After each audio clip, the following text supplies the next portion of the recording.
The Prince by Niccolò Machiavelli. Introduction.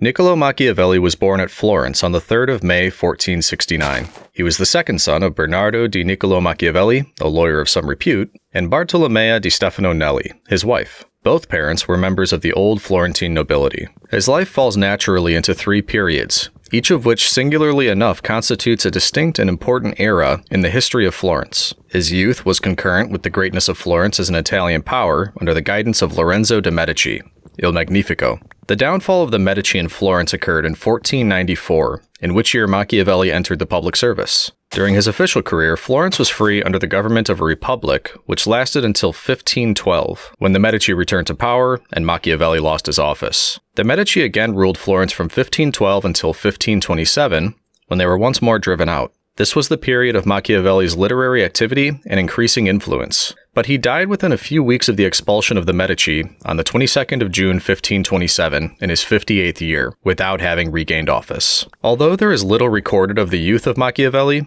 the Florence of those days is so well known that the early environment of this representative citizen may be easily imagined. Florence has been described as a city with two opposite currents of life, one directed by the fervent and austere Savonarola, the other by the splendor-loving Lorenzo. Savonarola's influence upon the young Machiavelli must have been slight, for although at one time he wielded immense power over the fortunes of Florence, he only furnished Machiavelli with the subject of a jibe in The Prince, where he is cited as an example of an unarmed prophet who came to a bad end. Whereas the magnificence of the Medicean rule over the life of Lorenzo appeared to have impressed Machiavelli strongly, for he frequently recurs to it in his writings, and it is to Lorenzo's grandson that he dedicates The Prince. Machiavelli, in his History of Florence, gives us a picture of the young men among whom his youth was passed. He writes, "They were freer than their forefathers in dress and living, and spent more in other kinds of excesses, consuming their time and money in idleness, gaming, and women. Their chief aim was to appear well-dressed, and to speak with wit and acuteness, whilst he who could wound others the most cleverly was thought the wisest." In a letter to his son Guido, Machiavelli shows why youth should avail itself of its opportunity for study,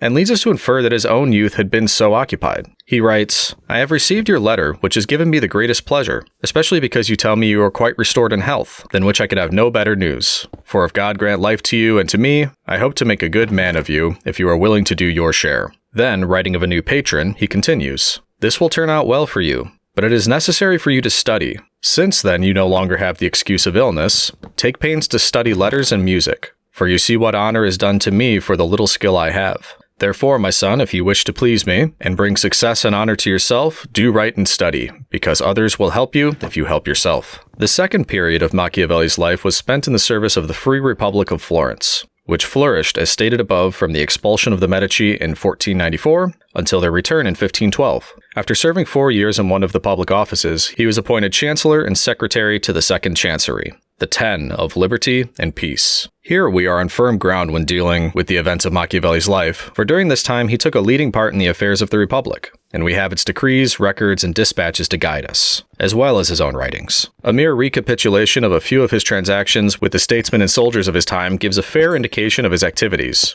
and supplies the sources from which he draws the experience and characters which illustrates The Prince. His first mission was in 1499 to Caterina Sforza, my Lady of Forlì of The Prince, from whose conduct and fate he drew the moral that it is far better to earn the confidence of the people than to rely on a fortress. This is a very noticeable principle in Machiavelli, and is urged by him in many ways as a matter of vital importance to the princes. In 1500 he was sent to France to obtain terms from Louis XII for continuing the war against Pisa. This king it was who, in his conduct of affairs in Italy, committed the 5 capital errors in statecraft summarized in The Prince, and was consequently driven out. It was who made the dissolution of his marriage a condition of support to the Pope, Alexander VI, which leads Machiavelli to refer to those who urge that such promises should be kept to what he has written concerning the faith of princes. Machiavelli's public life was largely occupied with events arising out of the ambitions of Pope Alexander VI and his son, Cesare Borgia, the Duke Valentino, and these characters fill a large space of The Prince. Machiavelli never hesitates to cite the actions of the Duke for the benefit of usurpers who wish to keep the states they have seized. He can indeed find no precepts to offer so good as the pattern of Cesare Borgia's conduct. insomuch that Cesare is acclaimed by some critics as the hero of The Prince. Yet in The Prince, the Duke is the point of fact cited as a type of man who rises on the fortune of others and falls with them,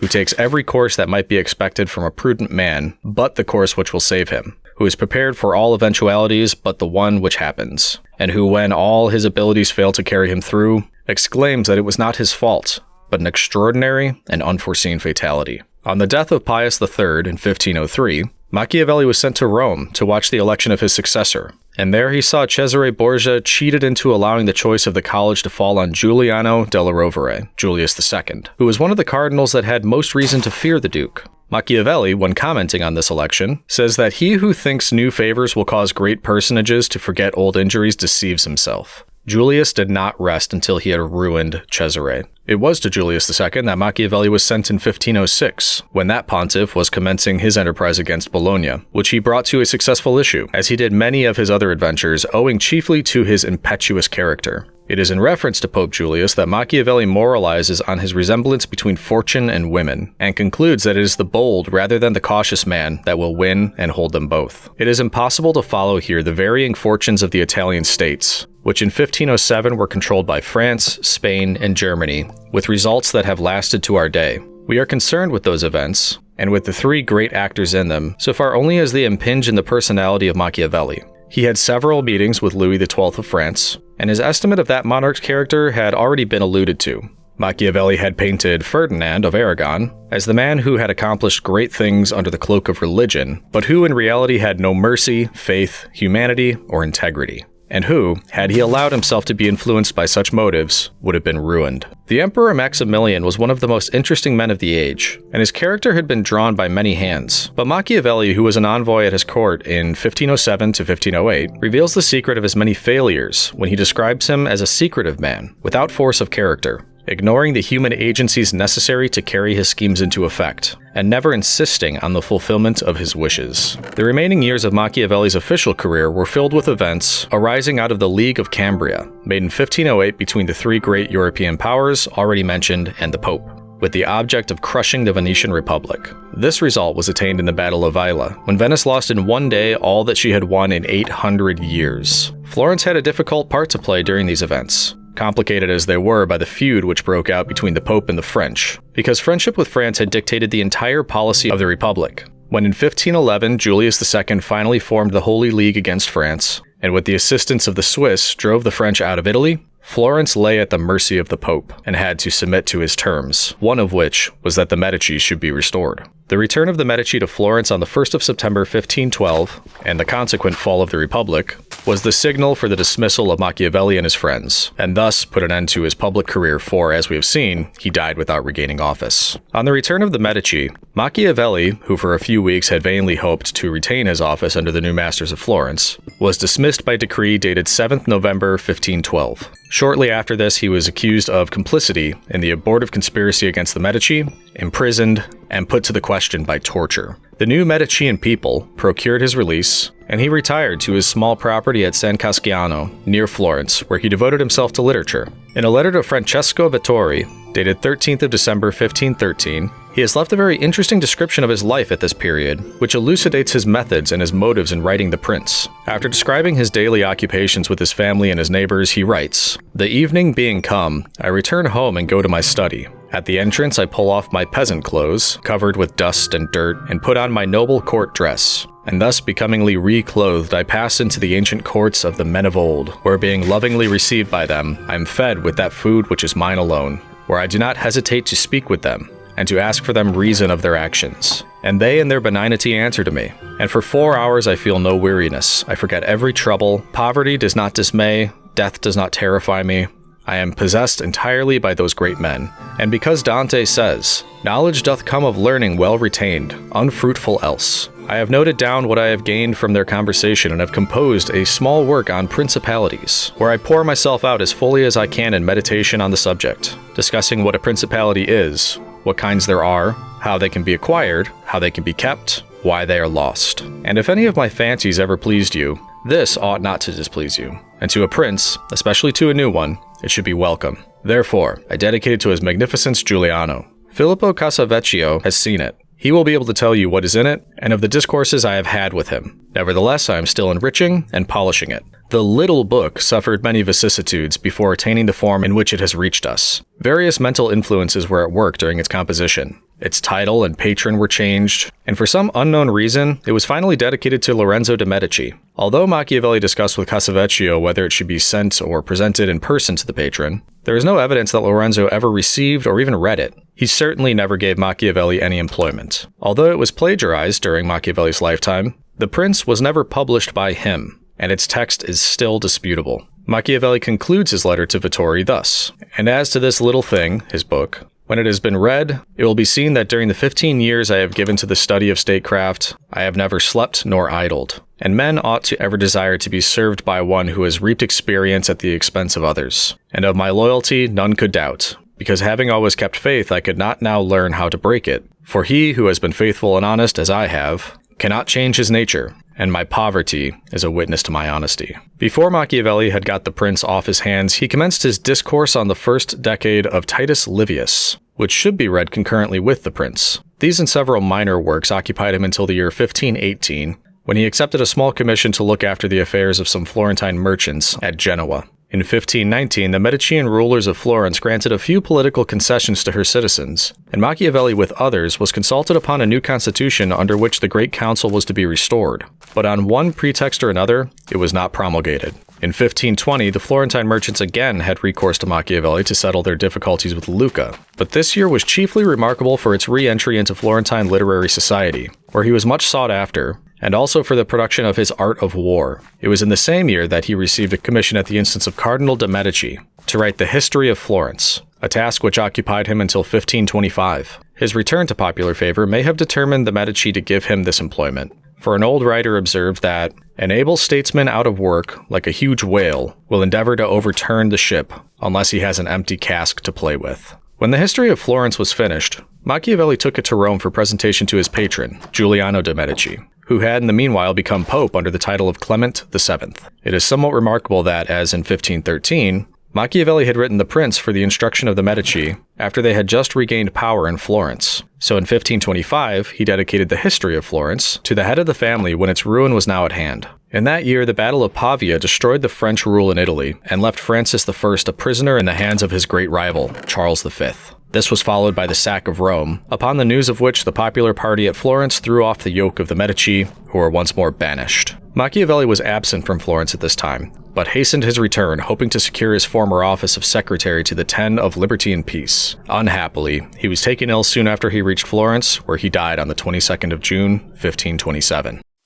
The man and his works. No one can say where the bones of Machiavelli rest, but modern Florence has decreed him a stately cenotaph in Santa Croce by the side of her most famous sons. Recognizing, whatever other nations may have found in his works, Italy found them in the idea of her unity and the germs of her renaissance among the nations of Europe. Whilst it is idle to protest against the worldwide and evil significance of his name, it may be pointed out that the harsh construction of his doctrine, which this sinister reputation implies was unknown to his own day, and that the research of recent times have enabled us to interpret him more reasonably. It is due to these inquiries that the shape of an unholy necromancer, which so long haunted men's visions, has begun to fade. Machiavelli was undoubtedly a man of great observation, acuteness, and industry, noting with appreciative eye whatever passed before him, and with his supreme literary gift, turning it to account in his enforced retirement from affairs. He does not present himself, nor is he depicted by his contemporaries, as a type of that rare combination, the successful statesman and author, for he appears to have been only moderately prosperous in his several embassies and political employments. He was misled by Caterina Sforza, ignored by Louis XII,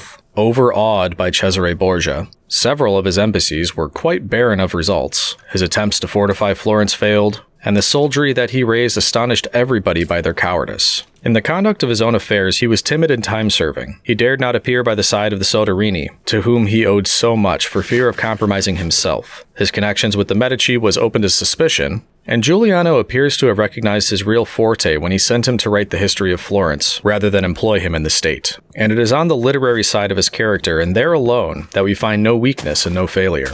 Although the light of almost 4 centuries have been focused on the Prince, its problems are still debatable and interesting because they are the eternal problems between the ruled and their rulers. Such as they are, its ethics are those of Machiavelli's contemporaries, yet they cannot be said to be out of date so long as the governments of Europe rely on material rather than on moral forces. Its historical incidents and personages become interesting by reason of the uses which Machiavelli makes of them to illustrate his theories of government and conduct, leaving out of consideration those maxims of state which still furnish some European and Eastern statesmen with principles of action. The prince is bestrewn with truths that can be proven at every turn. Men are still the dupes of their simplicity and greed, as they were in the days of Alexander VI. The cloak of religion still conceals the vices which Machiavelli laid bare in the character of Ferdinand of Aragon. Men will not look at things as they really are, but as they wish them to be and are ruined. In politics, there are no perfectly safe courses. Prudence consists in choosing the least dangerous ones. Then, to pass to a higher plane, Machiavelli reiterates that although crimes may win an empire, they do not win glory.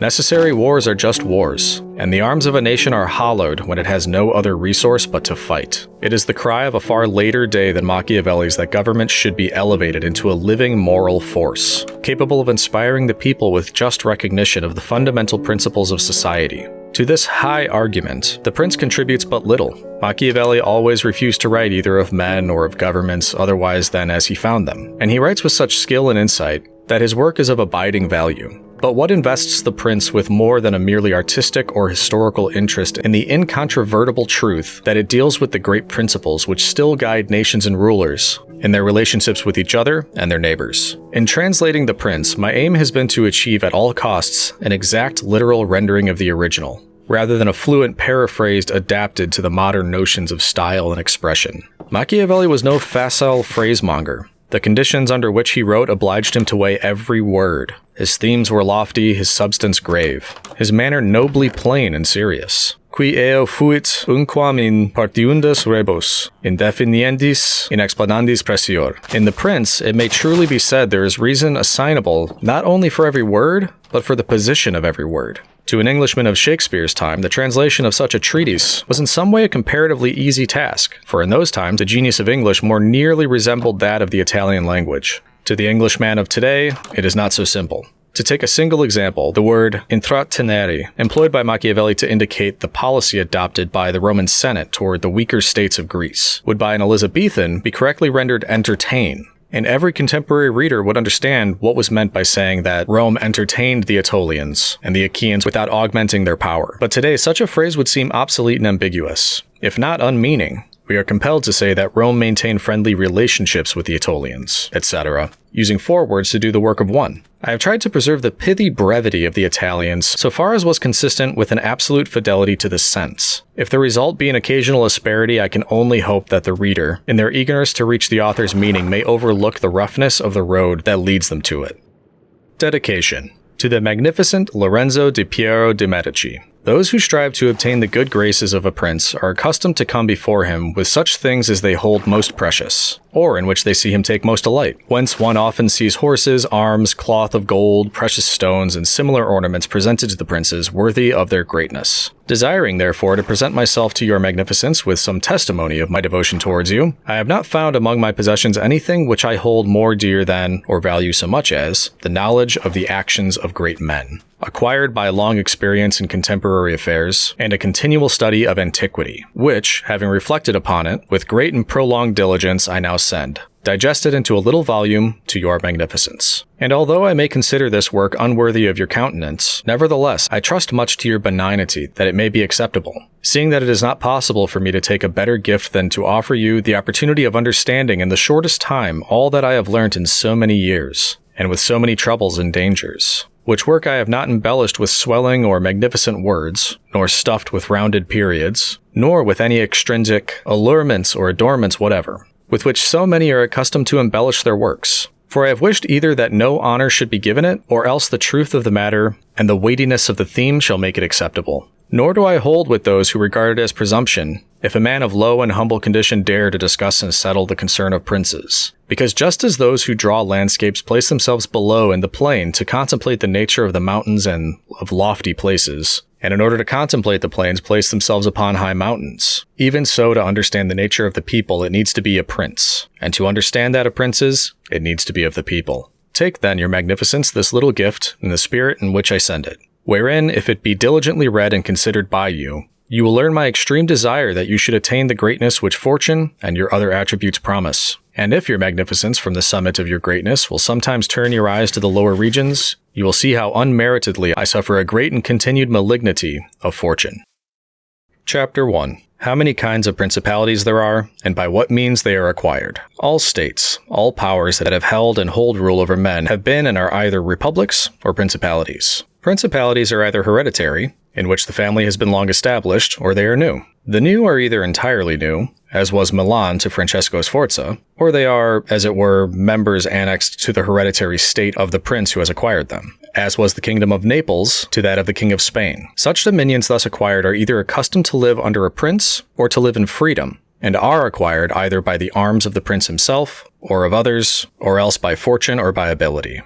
Chapter 2. Concerning hereditary principalities. I will leave out all discussion on republics, inasmuch in another place I have written of them at length, and will address myself only to principalities. In doing so, I will keep to the order indicated above, and discuss how such principalities are to be ruled and preserved. I say at once there are fewer difficulties in holding hereditary states, and those long accustomed to the family of their prince, than new ones. For it is sufficient only not to transgress the customs of his ancestors, and to deal prudently with the circumstances as they arise, for a prince of average powers to maintain himself in his state, unless he be deprived of it by some extraordinary and excessive force. And if he should be so deprived of it, whenever anything sinister happens to the usurper, he will regain it. We have in Italy, for example, the Duke of Ferrara, who could not have withstood the attacks of the Venetians in 84, nor those of Pope Julius in 10, unless he had been long established in his dominions. For the hereditary prince has less cause and less necessity to offend, hence it happens that he will be more loved. And unless extraordinary vices cause him to be hated, it is reasonable to expect that his subjects will be naturally well disposed toward him. And in the antiquity and duration of his rule, the memories and motives that make for change are lost, for one change always leaves the toothing for another. Chapter 3. Concerning mixed principalities. But the difficulties occur in a new principality. And firstly, if it be not entirely new, but is, as it were, a member of a state which, taken collectively, may be called composite, the changes arise chiefly from an inherent difficulty which there is in all new principalities. For men change their rulers willingly, hoping to better themselves, and this hope induces them to take up arms against him who rules, wherein they are deceived because they afterward find by experience they have gone from bad to worse. This follows also on another natural and common necessity, which always causes a new prince to burden those who have submitted to him with his soldiery, and with infinite other hardships which he must put upon his new acquisition. In this way you have enemies in all those whom you have injured in seizing that principality, and you are not able to keep those friends who put you there because of your not being able to satisfy them in the way they expected, and you cannot take strong measures against them feeling bound to them. For although one may be very strong in armed forces, yet in entering a province one has always the need of the goodwill of the natives. For these reasons Louis XII, King of France, quickly occupied Milan, and as quickly lost it. And to turn him out the first time, it only needed Lodovico's own forces, because those who had opened the gates to him, finding themselves deceived in their own hopes for future benefit, would not endure the ill treatment of the new prince. It is very true that after acquiring rebellious provinces a second time, they are not so lightly lost afterward, because the prince, with little reluctance, takes the opportunity of the rebellion to punish the delinquents, to clear out the suspects, and to strengthen himself in the weakest places. Thus, to cause France to lose Milan the first time, it was enough for the Duke Lodovico to raise insurrections on the borders. But to cause him to lose it a second time, it was necessary to bring the whole world against him, and that his army should be defeated and driven out of Italy, which followed from the causes above mentioned. Duke Ludovico was Ludovico Moro, a son of Francesco Sforza, who married Beatrice d'Este. He ruled over Milan from 1494 to 1500, and died in 1510. Nevertheless, Milan was taken from France both the first and the second time. The general reasons for the first have been discussed. It remains to name those for the second, and to see what resources he had and what anyone in his situation would have had for maintaining himself more securely in his acquisition than did the King of France. Now I say that those dominions which, when acquired, are added to an ancient state by him who acquires them, are either of the same country and language or they are not. When they are, it is easier to hold them, especially when they have not been accustomed to self-government, and to hold them securely it is enough to have destroyed the family of the prince who was ruling them. Because of two peoples, preserving in other things the old conditions, and not being unlike in customs who live quietly together, as one is seen in Brittany, Burgundy, Gascony, and Normandy, which had been bound to France for so long a time, And although there be some differences in language, nevertheless the customs are alike, and the people will easily be able to get on amongst themselves. He who has annexed them, if he wishes to hold them, has only to bear in mind two considerations. The one, that the family of the former lord is extinguished. The other, that neither their laws nor their taxes are altered, so that in a very short time they will become entirely one body with the old principality. But when states are acquired in a country differing in language, customs, or laws, there are difficulties, and good fortune and great energy are needed to hold them. And one of the greatest and most real helps would be that he who had acquired them should go and reside there. This would make his position more secure and durable, as it is made of the Turk in Greece, who, notwithstanding all the other measures taken by him for holding that state, if he had not settled there, would not have been able to keep it. Because if one is on the spot, disorders are seen as they spring up, and one can quickly remedy them. But if one is not at hand, they are heard of only when they are great, and then one can no longer remedy them. Besides this, the country is not pillaged by your officials. The subjects are satisfied by prompt recourse to the prince. Thus, wishing to be good, they have more cause to love him, and wishing to be otherwise, to fear him. He who would attack the state from the outside must have the utmost caution. As long as the prince resides there, it can only be wrested from him with great difficulty. The other and better course is to send colonies to one or two places, which may be as keys to that state, for it is necessary either to do this, or else to keep there a great number of cavalry and infantry. A prince does not spend much on colonies, for with little or no expense he can send them out and keep them there. And he offends a minority only of the citizens from whom he takes the lands and houses to give them to the new inhabitants, and those whom he offends, remaining poor and scattered, are never able to injure him, whilst the rest, being uninjured, are easily kept quiet. And at the same time, people are anxious not to err for the fear it should happen to them, as it has happened to those who have been despoiled. In conclusion, I say that those colonies are not costly, they are more faithful, they injure less, and the injured, as has been said, being poor and scattered, cannot hurt. Upon this, one has to remark that men ought either to be well treated or crushed, because they can avenge themselves of lighter injuries. Of more serious ones they cannot. Therefore, the injury that is to be done to a man ought to be of such a kind that one does not stand in fear of revenge. But in maintaining armed men there in a place of colonies, one spends much more, having to consume on the garrison all the income from the state so that the acquisition turns into a loss, and many more are exasperated because the whole state is injured. Through the shifting of the garrison up and down, all become acquainted with the hardship, and all become hostile, for they are enemies who, whilst beaten on their own ground, are yet able to do hurt. For every reason, therefore, such guards are as useless as a colony is useful. Again, the prince who holds a country, differing in the above respects, ought to make himself head and defender of his less powerful neighbors, and to weaken the more powerful amongst them, taking care that no foreigner as powerful as himself shall by any accident get a footing there. For it will always happen that such a one will be introduced by those who are discontented, either through excess of ambition or through fear, as one has seen already.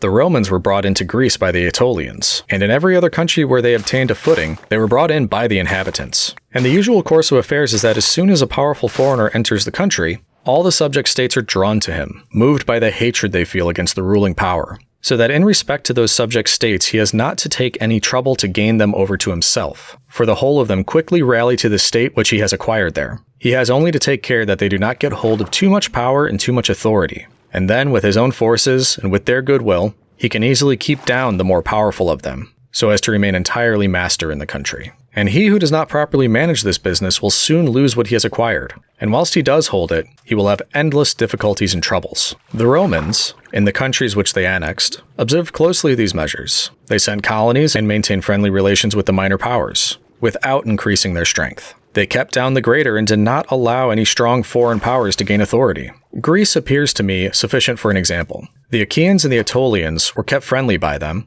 The kingdom of Macedonia was humbled. Antiochus was driven out. Yet the merits of the Achaeans and the Aetolians never secured for them the permissions to increase their powers. Nor did the persuasions of Philip ever induce the Romans to be his friends without first humbling him. Nor did the influence of Antiochus make them agree that he should retain any lordship over the country. Because the Romans did in these instances what all prudent princes ought to do, who have to regard not only present troubles, but also future ones, for which they must prepare with every energy, because, when foreseen, it is easy to remedy them. But if you wait until they approach, the medicine is no longer in time because the malady has become incurable. For it happens in this, as the physicians say, it happens in hectic fever, that the beginning of the malady is easy to cure but difficult to detect. But in the course of time, not having been either detected or treated in the beginning, it becomes easy to detect, but difficult to cure. This it happens in affairs of state. For when the evils that arise have been foreseen, which it is only given to a wise man to see, they can be quickly redressed. But when, through not having been foreseen, they have been permitted to grow in a way that everyone can see them, there is no longer a remedy.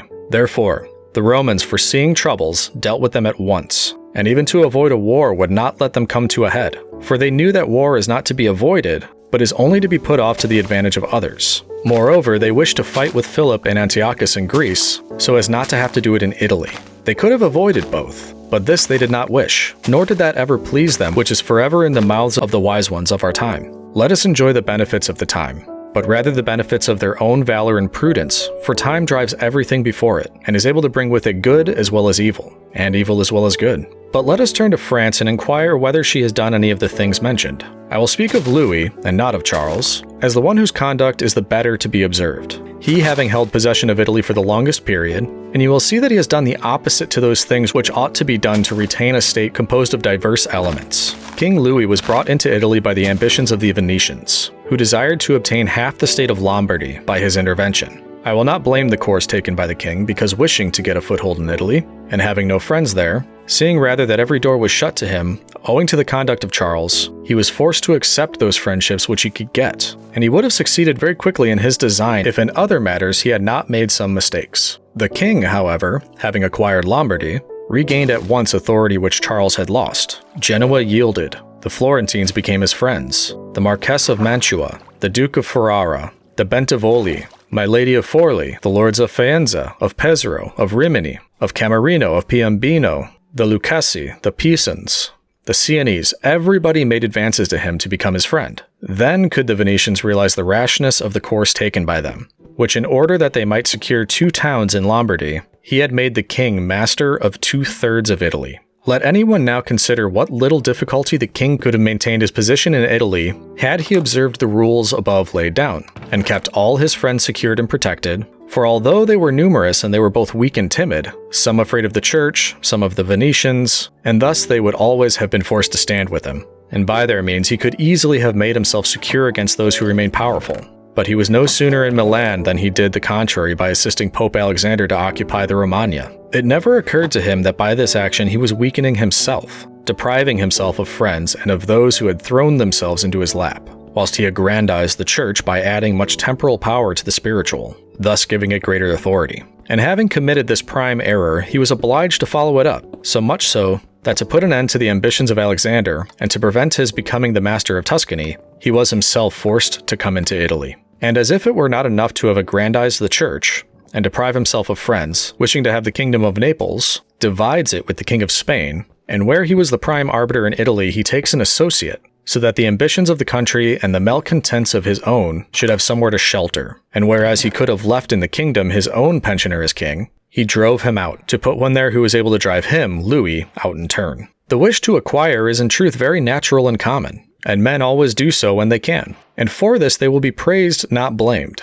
But when they cannot do so, yet wish to do so by any means, then there is folly and blame. Therefore, if France could have attacked Naples, with her own forces she ought to have done so. If she could not, then she ought not to have divided it. And if the partition which she made with the Venetians in Lombardy was justified by the excuse that by it she got a foothold in Italy, this other partition merited blame, for it had not the excuse of that necessity. Therefore, Louis made these 5 errors. He destroyed the minor powers, he increased the strength of one of the greater powers in Italy, he brought in a foreign power, he did not settle in the country, he did not send in colonies. Which errors, had he lived, were not enough to injure him, had he not made a 6th by taking away their dominions from the Venetians. Because had he not aggrandized the church, nor brought Spain into Italy, it would have been very reasonable and necessary to humble them. But having first taken these steps, he ought never to have consented to their ruin, for they, being powerful, would always have kept off others from designs in Lombardy, to which the Venetians would never have consented except to become masters themselves there. Also because the others would not wish to take Lombardy from France in order to give it to the Venetians, and to run counter to both they would not have had the courage. And if anyone should say, King Louis yielded the Romagna to Alexander, and the kingdom to Spain to avoid war, I answer for the reasons given above that a blunder ought never to be perpetrated to avoid war, because it is not to be avoided, but is only deferred to your disadvantage. And if another should allege the pledge which the king had given to the Pope, that he would assist him in the enterprise, in exchange for the dissolution of his marriage, and for the cap to the Rouen, To that I reply what I shall write later on concerning the faith of princes, and how it ought to be kept. Thus King Louis lost Lombardy by not having followed any of the conditions observed by those who have taken possession of the countries and wished to retain them. Nor is there any miracle in this, but much that it is reasonable and quite natural. And on these matters I spoke at Nantes with Rouen, when Valentino, as Cesare Borgia, the son of Pope Alexander was usually called, occupied the Romagna, and on Cardinal Rohan, observing me that the Italians did not understand war, I replied to him that the French did not understand statecraft, meaning that otherwise they would not have allowed the Church to reach such greatness. And in fact, it has been seen that the greatness of the Church and of Spain and Italy has been caused by France, and her ruin may be attributed to them. From this, a general rule is drawn which never or rarely fails, that he who is the cause of another becoming powerful is ruined, because the predominancy has been brought about either by astuteness or else by force, and both are distrusted by him who has been raised to power. Chapter 4. Why the kingdom of Darius, conquered by Alexander, did not rebel against the successors of Alexander at his death. Considering the difficulties which men have had to hold to a newly acquired state, some might wonder how, seeing that Alexander the Great became the master of Asia in a few years, and died whilst it was scarcely settled, whence it might appear reasonable that the whole empire would have rebelled, nevertheless his successors maintained themselves, and had to meet no other difficulty than that which arose among themselves from their own ambitions. I answer that the principalities of which one has recorded are found to be governed in two different ways, either by a prince with a body of servants, who assist him to govern the kingdom as ministers by his favor and permission, or by a prince and barons, who hold that dignity by antiquity of blood and not by the grace of the prince. Such barons have states and their own subjects who recognize them as lords and hold them in natural affection. Those states that are governed by a prince and his servants hold their prince in more consideration, because in all the country there is no one who is recognized as superior to him, and if they yield obedience to another, they do it as to a minister and official, and they do not bear him any particular affection. The example of these two governments in our time are the Turk and the King of France. The entire monarchy of the Turk governed by one lord, the others are his servants, and dividing his kingdom into sanjaks, he sends there different administrators, and shifts and changes them as he chooses. But the King of France is placed in the midst of an ancient body of lords, acknowledged by their own subjects and beloved by them. They have their own prerogatives, nor can the king take these away except at his peril. Therefore, he who considers both of these states will recognize great difficulties in seizing the states of the Turk, but once it is conquered, great ease in holding it. The cause of the difficulties in seizing the kingdom of the Turk are that the usurper cannot be called in by the princes of the kingdom, nor can he hope to be assisted in his designs by the revolt of those whom the Lord has around him. This arises from the reasons given above, for his ministers, being all slaves and bondmen, can only be corrupted with great difficulty, and one can expect little advantage from them when they have been corrupted, as they cannot carry the people with them for the reasons assigned.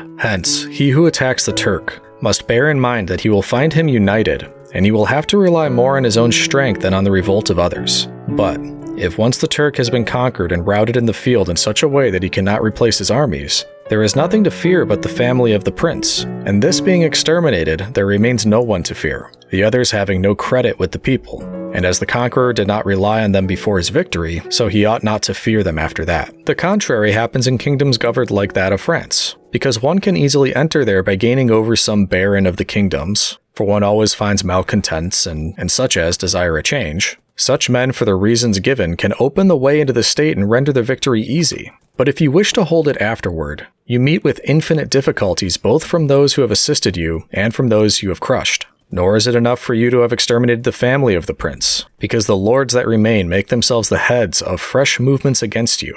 And as you are unable either to satisfy or exterminate them, the state is lost whenever time brings the opportunity. Now, if you will consider what was the nature of the government of Darius, you will find it similar to the kingdom of the Turk, and therefore it was only necessary for Alexander first to overthrow him in the field, and then to take the country from him. After which victory, Darius being killed, the state remained secure to Alexander, for the above reasons. And if his successors had been united, they would have enjoyed it securely and at their ease. For there were no tumults raised in the kingdom except for those they provoked themselves. But it is impossible to hold with such tranquility states constituted like that of France. Hence arose those frequent rebellions against the Romans in Spain, France, and Greece, owing to the many principalities there were in these states, of which, as long as the memory of them endured, the Romans always held an insecure possession. But with the power and long continuance of the empire, the memory of them passed away, and the Romans then became secure possessors. And when fighting afterwards amongst themselves, each one was able to attach to himself his own parts of the country, according to the authority he had assumed there. And the family of the former lord being exterminated, none other than the Romans were acknowledged. When these things are remembered, no one will marvel at the ease with which Alexander held the empire of Asia, or at the difficulties which others have had to keep in acquisition, such as Pyrrhus and many more. This is not occasioned by the little or abundance of ability in the conqueror, but by the want of uniformity in the subject state.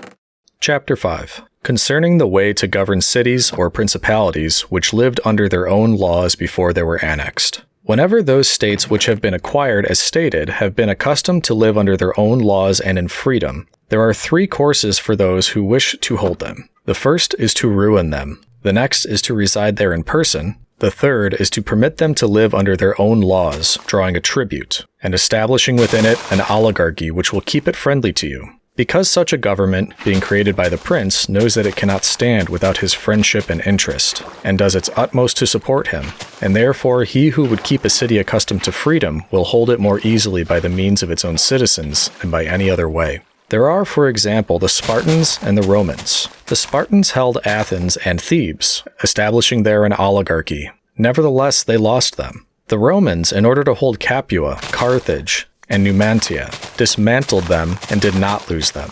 They wished to hold Greece as the Spartans held it, making it free and permitting its laws, and did not succeed. So to hold it, they were compelled to dismantle many cities in that country, for in truth there is no safe way to retain them otherwise than by ruining them. And he who becomes master of a city accustomed to freedom and does not destroy it, may expect to be destroyed by it. For in rebellion, it has always the watchword of liberty, and its ancient privilege as a rallying point, which neither time nor benefit will ever cause it to forget. And whatever you may do or provide against, they never forget the name or their privileges unless they are disunited or dispersed. But at every chance they immediately rally to them, as Pisa, after the 100 years she had been held in bondage by the Florentines. But when cities or countries are accustomed to live under a prince, and his family is exterminated, they, being on the one hand accustomed to obey, and on the other hand not having the old prince, cannot agree in making one from amongst themselves, and they do not know how to govern themselves. For this reason, they are very slow to take up arms, and a prince can gain them to himself and secure them much more easily. But in republics there is more vitality, greater hatred, and more desire for vengeance, which will never permit them to allow the memory of their former liberty to rest, so that the safest way is to destroy them, or to reside there. Chapter 6. Concerning new principalities which are acquired by one's own arms and ability. Let no one be surprised if, in speaking of entirely new principalities as I shall do, I adduce the highest examples both of prince and of state, because men, walking almost always in paths beaten by others, and following by imitation of their deeds, are yet unable to keep entirely to the ways of others or attain to the power of those they imitate. A wise man ought always to follow the paths beaten by great men, and to imitate those who have been supreme, so that if his ability does not equal theirs, at least it will savor of it. Let him act like the clever archers who, designing to hit the mark which yet appears too far distant, and knowing their limits to which the strength of their bows attain, take aim much higher than the mark, not to reach by their strength or arrow to so great a height, but to be able with the aid of so high an aim to hit the mark they wish to reach. I say, therefore, that in entirely new principalities, where there is a new prince, more or less difficulty is found in keeping them, accordingly as there is more or less ability in him who has acquired the state. Now, as the fact of becoming a prince from a private station presupposes either ability or fortune, it is clear that one or other of these things will mitigate in some degree many difficulties. Nevertheless, he who has relied least on fortune is established the stronger. Further, it facilitates matters when the prince, having no other state, is compelled to reside there in person. But to come to those who, by their own ability and not through fortune, have risen to be princes, I say that Moses, Cyrus, Romulus, Theseus, and such like these are the most excellent examples. And although one may not discuss Moses, he having been a mere executor of the will of God, yet he ought to be admired, if only for that favor which made him worthy to speak with God. But in considering Cyrus and others who have acquired or founded kingdoms, all will be found admirable. And if their particular deeds and conduct shall be considered, they will not be found inferior to those of Moses, although he had so great a preceptor. And in examining their actions and lives, one cannot see that they owed anything to fortune beyond opportunity, which brought them the material to mold into the form which seemed best to them. Without that opportunity, their powers of mind would have been extinguished, and without those powers, the opportunity would have come in vain. It was necessary, therefore, to Moses that he should find the people of Israel in Egypt enslaved and oppressed by the Egyptians, in order that they should be disposed to follow him so as to be delivered out of bondage. It was necessary that Romulus should not remain in Alba, and that he should be abandoned at his birth, in order that he could become king of Rome and founder of the fatherland. It was necessary that Cyrus should find the Persians discontented with the government of the Medes, and the Medes soft and effeminate through their long peace. Theseus could not have shown his ability had he not found the Athenians dispersed. These opportunities, therefore, made those men fortunate, and their high ability enabled them to recognize the opportunity whereby their country was ennobled and made famous. Those who by valorous ways become princes, like these men, acquire a principality with difficulty, but they keep it with ease. The difficulty they have in acquiring it rise in part from the new rules and methods which they are forced to introduce to establish their government and its security. And it ought to be remembered that there is nothing more difficult to take in hand, more perilous to conduct, or more uncertain in its success than to take the lead in the introduction of a new order of things. Because the innovator has for enemies all those who have done well under the old conditions, and lukewarm defenders in those who may do well under the new. The coolness arises partly from the fear of opponents, who have the law on their side, and partly from the incredulity of men, who do not readily believe in new things until they have had a long experience of them. Thus it happens that whenever those who are hostile have the opportunity to attack, they do it like partisans, whilst the others defend lukewarmly in such wise that the prince is endangered along with them. It is necessary, therefore, if we desire to discuss this matter thoroughly, to inquire whether these innovators can rely on themselves, or have to depend on others. That is to say, whether to consummate their enterprise, have they to use prayers or can they use force? In the first instance, they always succeed badly, and never compass anything. But when they can rely on themselves and use force, then they are rarely endangered. Hence it is that all armed prophets have conquered, and the unarmed ones have been destroyed. Besides the reasons mentioned, the nature of people is variable, and whilst it is easy to persuade them, it is difficult to fix them in that persuasion, and thus it is necessary to take such measures that, when they believe no longer, it may be possible to make them believe by force. If Moses, Cyrus, Theseus, and Romulus had been unarmed, they could not have enforced their constitutions for long, as happened in our time to Fra Girolamo Savonarola, who was ruined with his new order of things immediately the multitude believed in him no longer. And he had no means of keeping steadfast those who believed or of making the unbelievers to believe. Therefore, such as these have great difficulties in consummating their enterprise, for all their dangers are in the ascent, yet with ability they will overcome them. But when these are overcome, and those who envied them their success are exterminated, they will begin to be respected, and they will continue afterwards powerful, secure, honored, and happy. To these great examples I wish to add a lesser one. Still it bears some resemblance to them, and I wish it to suffice me for all of a like kind. It is Hero the Syracusan. This man rose from a private station to be Prince of Syracuse, nor did he either owe anything to fortune by opportunity, for the Syracusans being oppressed, chose him for their captain. Afterwards he was rewarded by being made their prince. He was of so great ability, even as a private citizen, that one who writes of him saying he wanted nothing but a kingdom to be a king. This man abolished the old soldiery, organized the new, gave up old alliances, made new ones. And as he had his own soldiers and allies, on such foundations he was able to build any edifice. Thus, whilst he had endured much trouble in acquiring, he had but little in keeping.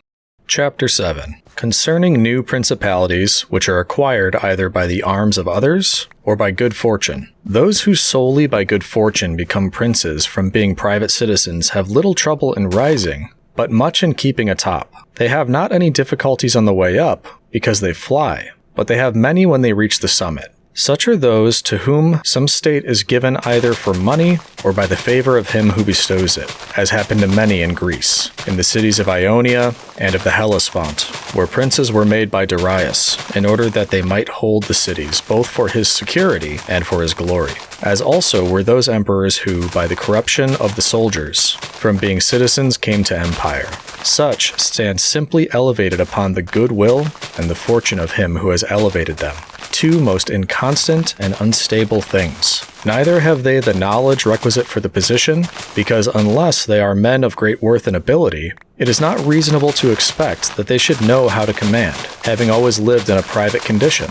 Besides, they cannot hold it because they have not forces which they can keep friendly and faithful. States that rise unexpectedly, then, like all other things in nature which are born and grow rapidly, cannot leave their foundations and correspondencies, fixed in such a way that the first storm will not overthrow them. Unless, as it is said, those who unexpectedly become princes are men of so much ability that they know they have to be prepared at once to hold that which fortune has thrown into their laps, and that those foundations which others have laid before they became princes, they must lay afterward. Concerning these two methods of rising to be a prince by ability or fortune, I wish to adduce two examples within our own recollection, and these are Francesco Sforza and Cesare Borgia. Francesco, by proper means and with great ability, from being a private person rose to be Duke of Milan, and that which he had acquired with 1,000 anxieties he kept with little trouble. On the other hand, Cesare Borgia, called by the people Duke Valentino, acquired his state during the ascendancy of his father, and on its decline he lost it, notwithstanding that he had taken every measure and done all that ought to be done by a wise and able man to fix firmly his roots in the states which the arms and fortunes of others had bestowed on him. Because, as is stated above, he who has not first laid his foundations may be able with great ability to lay them afterward, but they will be laid with trouble to the architect and danger to the building. If, therefore, all steps taken by the Duke be considered, it will be seen that he laid solid foundations for his future power, and I do not consider it superfluous to discuss them, because I do not know what better precepts to give the new prince than the examples of his actions. And if his disposition were of no avail, that was not his fault, but the extraordinary and extreme malignity of fortune. Alexander VI, in wishing to aggrandize the Duke, his son, had many immediate and prospective difficulties. Firstly, he did not see his way to make him master of any state that was not a state of the Church. And if he was willing to rob the Church, he knew that the Duke of Milan and the Venetians would not consent, because Faenza and Rimini were already under the protection of the Venetians. Besides this, he saw the arms of Italy, especially those by which he might have been assisted, in hands that would fear the aggrandizement of the Pope, namely the Orsini and the Colonnesi and their following. It behooved him, therefore, to upset this state of affairs and embroil the powers so as to make himself securely master of part of their states. This was easy for him to do because he found the Venetians, moved by other reasons, inclined to bring back the French into Italy. He would not only oppose this, but he would render it more easy by dissolving the former marriage of King Louis. Therefore, the king came into Italy with the assistance of the Venetians and the consent of Alexander. He was no sooner in Milan than the Pope had soldiers from him for the attempt on the Romagna, which yielded to him on the reputation of the king. The Duke, therefore, having acquired the Romagna and beaten the Colonnesi, while wishing to hold that and to advance further, was hindered by two things. The one, his forces did not appear loyal to him. The other, the goodwill of France. That is to say, he feared that the forces of the Orsini, which he was using, would not stand to him, that not only might they hinder him from winning more, but might themselves seize what he had won, and that the king might also do the same. Of the Orsini he had a warning, when after taking Faenza and attacking Bologna, he saw them go very unwillingly to the attack. And as to the king, he learned his mind when after he himself, after taking the Duchy of Urbino, attacked Tuscany, and the king made him desist from that undertaking. Hence the Duke decided to depend no more upon the arms and the luck of others. For the first thing, he weakened the Orsini and the Colonnesi parties in Rome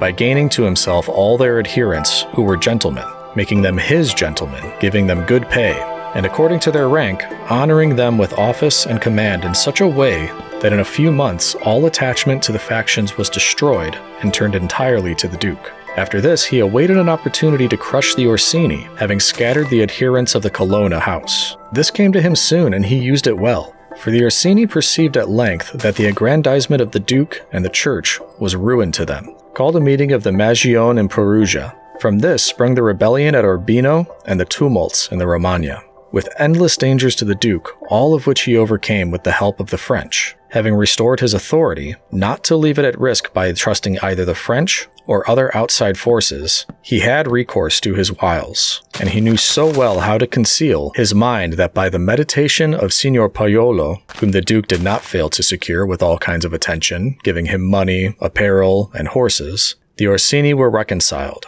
so that their simplicity brought them into his power at Sinigalia. Having exterminated the leaders and turned their partisans into his friends, the Duke laid sufficiently good foundations to his power, having all of Romagna and the Duchy of Urbino. And the people now beginning to appreciate their prosperity, he gained them all over to himself. And as this point is worthy of notice and to be imitated by others, I am not willing to leave it out. When the Duke occupied the Romagna, he found it under the rule of weak masters, who rather plundered their subjects than ruled them, and gave them more cause for disunion than for union, so that the country was full of robbery, quarrels, and every kind of violence. And so wishing to bring back peace and obedience to authority, he considered it necessary to give it a good governor. Thereupon he promoted Messer Romino d'Orco, a swift and cruel man, to whom he gave the fullest power. This man in a short time restored peace and unity with the greatest success. Afterwards, the Duke considered that it was not advisable to confer such excessive authority, for he had no doubt but that he would become odious. So he set up a court of judgment in the contrary, under a most excellent president, wherein all cities had their advocates. And because he knew that the past severity had caused some hatred against himself, so to clear himself in the minds of the people and gain them entirely to himself, he desired to show that if any cruelty had been practiced, it had not been originated with him, but in the natural sternness of the minister. Under this pretense he took Ramiro, and one morning caused him to be executed and left on the piazza at Cesena with the block and bloody knife at his side. The barbarity of this spectacle caused the people to be at once satisfied and dismayed. But let us return whence we started. I say that the Duke, finding himself now sufficiently powerful, and partly secured from immediate dangers by having armed himself in his own way, and having in a great measure crushed those forces in his vicinity that could injure him if he wished to proceed with his conquest, had next to consider France, for he knew that the king, who too late was aware of his mistake, would not support him. And from this time he began to seek new alliances and to temporize with France in the expedition which she was making towards the new kingdom of Naples against the Spaniards who were besieging Gaeta. It was his intention to secure himself against them, and this he would have quickly accomplished had Alexander lived. Such was his line of action as to present affairs. But as to the future he had to fear, in the first place, that a new successor to the church might not be friendly to him and might seek to take from him that which Alexander had given him. So he decided to act in 4 ways. Firstly, by exterminating the families of those lords whom he had despoiled, so as to take away the pretext from the Pope. Secondly, by winning to himself all of the gentlemen of Rome, so as to be able to curb the Pope with their aid, as has been observed. Thirdly, by converting the college more to himself. Fourthly, by acquiring so much power before the Pope should die that he could by his own measure resist the first shock. Of these 4 things, at the death of Alexander, he had accomplished 3, for he had killed as many of the dispossessed lords as he could lay his hands on, and few had escaped. He had won over the Roman gentlemen, and he had the most numerous party in the college. And as to any fresh acquisition, he intended to become master of Tuscany, for he already possessed Perugia and Piombino, and Pisa was under his protection. And as he had no longer to study France, for the French were already driven out of the kingdom of Naples by the Spaniards, and in this way both were compelled to buy his goodwill, he pounced down upon Pisa. After this, Lucca and Siena yielded at once, partly through hatred and partly through fear of the Florentines, and the Florentines would have had no remedy had he continued to prosper, as he was prospering the year that Alexander died, for he had acquired so much power and reputation that he would have stood by himself, and no longer have depended on the luck and the forces of others, but solely on his own power and ability. But Alexander died 5 years after he had first drawn the sword. He left the Duke with the state of the Romagna alone, consolidated, with the rest in the air between 2 most powerful hostile armies, and sick unto death. Yet there were in the Duke such boldness and ability, and he knew so well how men are to be won or lost, and so firm were the foundations which in so short a time he had laid, that if he had not had those armies on his back, or if he had been in good health, he would have overcome all difficulties. And it is seen that his foundations were good, for the Romagna awaited him for more than a month. In Rome, although but half alive, he remained secure, and whilst the Baglioni, the Vitelli, and the Orsini might come to Rome, they could not effect anything against him. If he could not have made Pope him who he wished, at least one whom he did not wish would not have been elected. But if he had been in sound health at the death of Alexander, everything would have been different to him. On the day that Julius II was elected, he told me that he had thought of everything that might occur at the death of his father, and had provided a remedy for all, except that he had never anticipated, when the death did happen, he himself would be on the point to die. When all the actions of the Duke are recalled, I do not know how to blame him, but rather it appears to be, as I have said, that I ought to offer him for imitation to all those who, by the fortune or arms of others, are raised to government. Because he, having a lofty spirit and far-reaching aims, could not have regulated his conduct otherwise, and only the shortness of life of Alexander and his own sickness frustrated his designs. Therefore,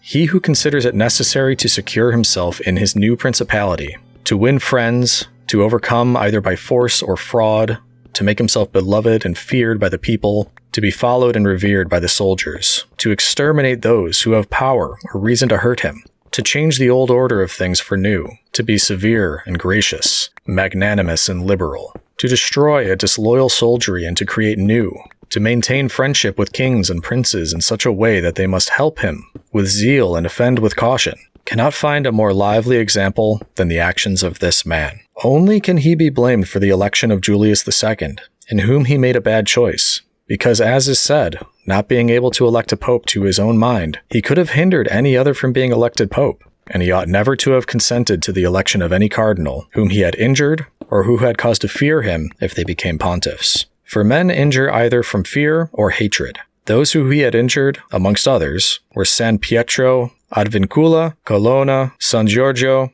and Ascanio. The rest, in becoming pope, had to fear him, Rouen and the Spaniards excepted, the latter from their relationships and obligations, the former from his influence, the Kingdom of France having relations with him. Therefore, above everything, the Duke ought to have created a Spaniard pope, and failing him, he ought to have consented to Rouen and not San Pietro Advincula. He who believes that new benefits will cause great personages to forget old injuries is deceived. Therefore, the Duke erred in his choice, and it was the cause of his ultimate ruin.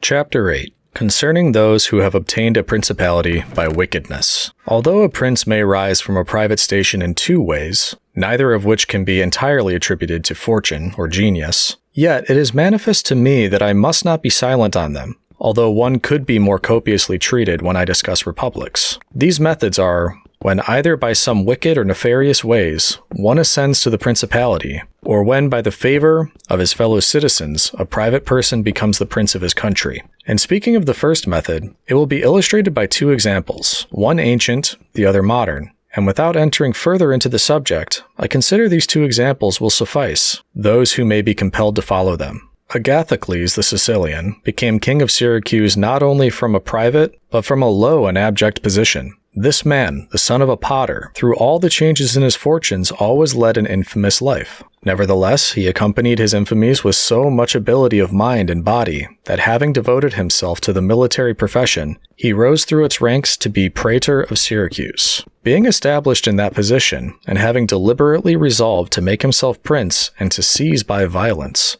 without obligation to others, that which had been conceded to him by assent, he came to an understanding for this purpose with Amilcar, the Carthaginian, who with his army was fighting in Sicily. One morning he assembled the people and the Senate of Syracuse, as if he had to discuss with them things related to the Republic, and at a given signal the soldiers killed all the senators and the richest of the people. These dead, he seized and held the princedom of that city without any civil commotion. And although he was twice routed by the Carthaginians, and ultimately besieged, yet not only was he able to defend his city, but leaving part of his men for its defense, with the others he attacked Africa, and in short time raised the siege of Syracuse. The Carthaginians, reduced to extreme necessity, were compelled to come to terms with Agathocles, and leaving Sicily to him, had to be content with the possession of Africa. Therefore, he who considers the actions and the genius of this man will see nothing, or little, which can be attributed to fortune, inasmuch as he attained preeminence, as is shown above, not by the favor of anyone, but step by step in military profession, which steps were gained with 1,000 troubles and perils, and were afterward boldly held by him, with many hazardous dangers. Yet it cannot be called talent to slay fellow citizens, to deceive friends, to be without faith, without mercy, without religion. Such methods may gain an empire, but not glory. Still, if the courage of Agathocles, in entering into and extracting himself from dangers be considered, together with his greatness of mind in enduring and overcoming hardships, it cannot be seen why he should be esteemed less than the most notable captains. Nevertheless, his barbarous cruelty and inhumanity with infinite wickedness do not permit him to be celebrated amongst the most excellent men. What he achieved cannot be attributed either to fortune or genius. In our times, during the rule of Alexander VI, Oliverotto de Fermo, having been left an orphan many years before, was brought up by his maternal uncle, Giovanni Fogliani, and in the early days of his youth, sent to fight under Paiolo Vitelli, that being trained under his discipline, he might attain some high position in the military profession. After Paiolo died, he fought under his brother Vitellezzo, and in very short time, being endowed with wit and vigorous body and mind, he became the first man in his profession. But it appearing a paltry thing to serve under others, he resolved, with the aid of some citizens of Fermo, to whom the slavery of their country was dearer than its liberty, and with the help of Vitelleschi, to seize Fermo. So he wrote to Giovanni Fogliani that having been away from home for many years, he wished to visit him in his city, and in some measure to look upon his patrimony. And although he had not labored to acquire anything except honor, yet in order that the citizen should see that he had not spent his time in vain, he desired to come honorably, so he would be accompanied by 100 horsemen, his friends and retainers, and he entreated Giovanni to arrange that he should be received honorably by the Fermians, all of which would be not only to his honor, but also to that of Giovanni himself, who had brought him up.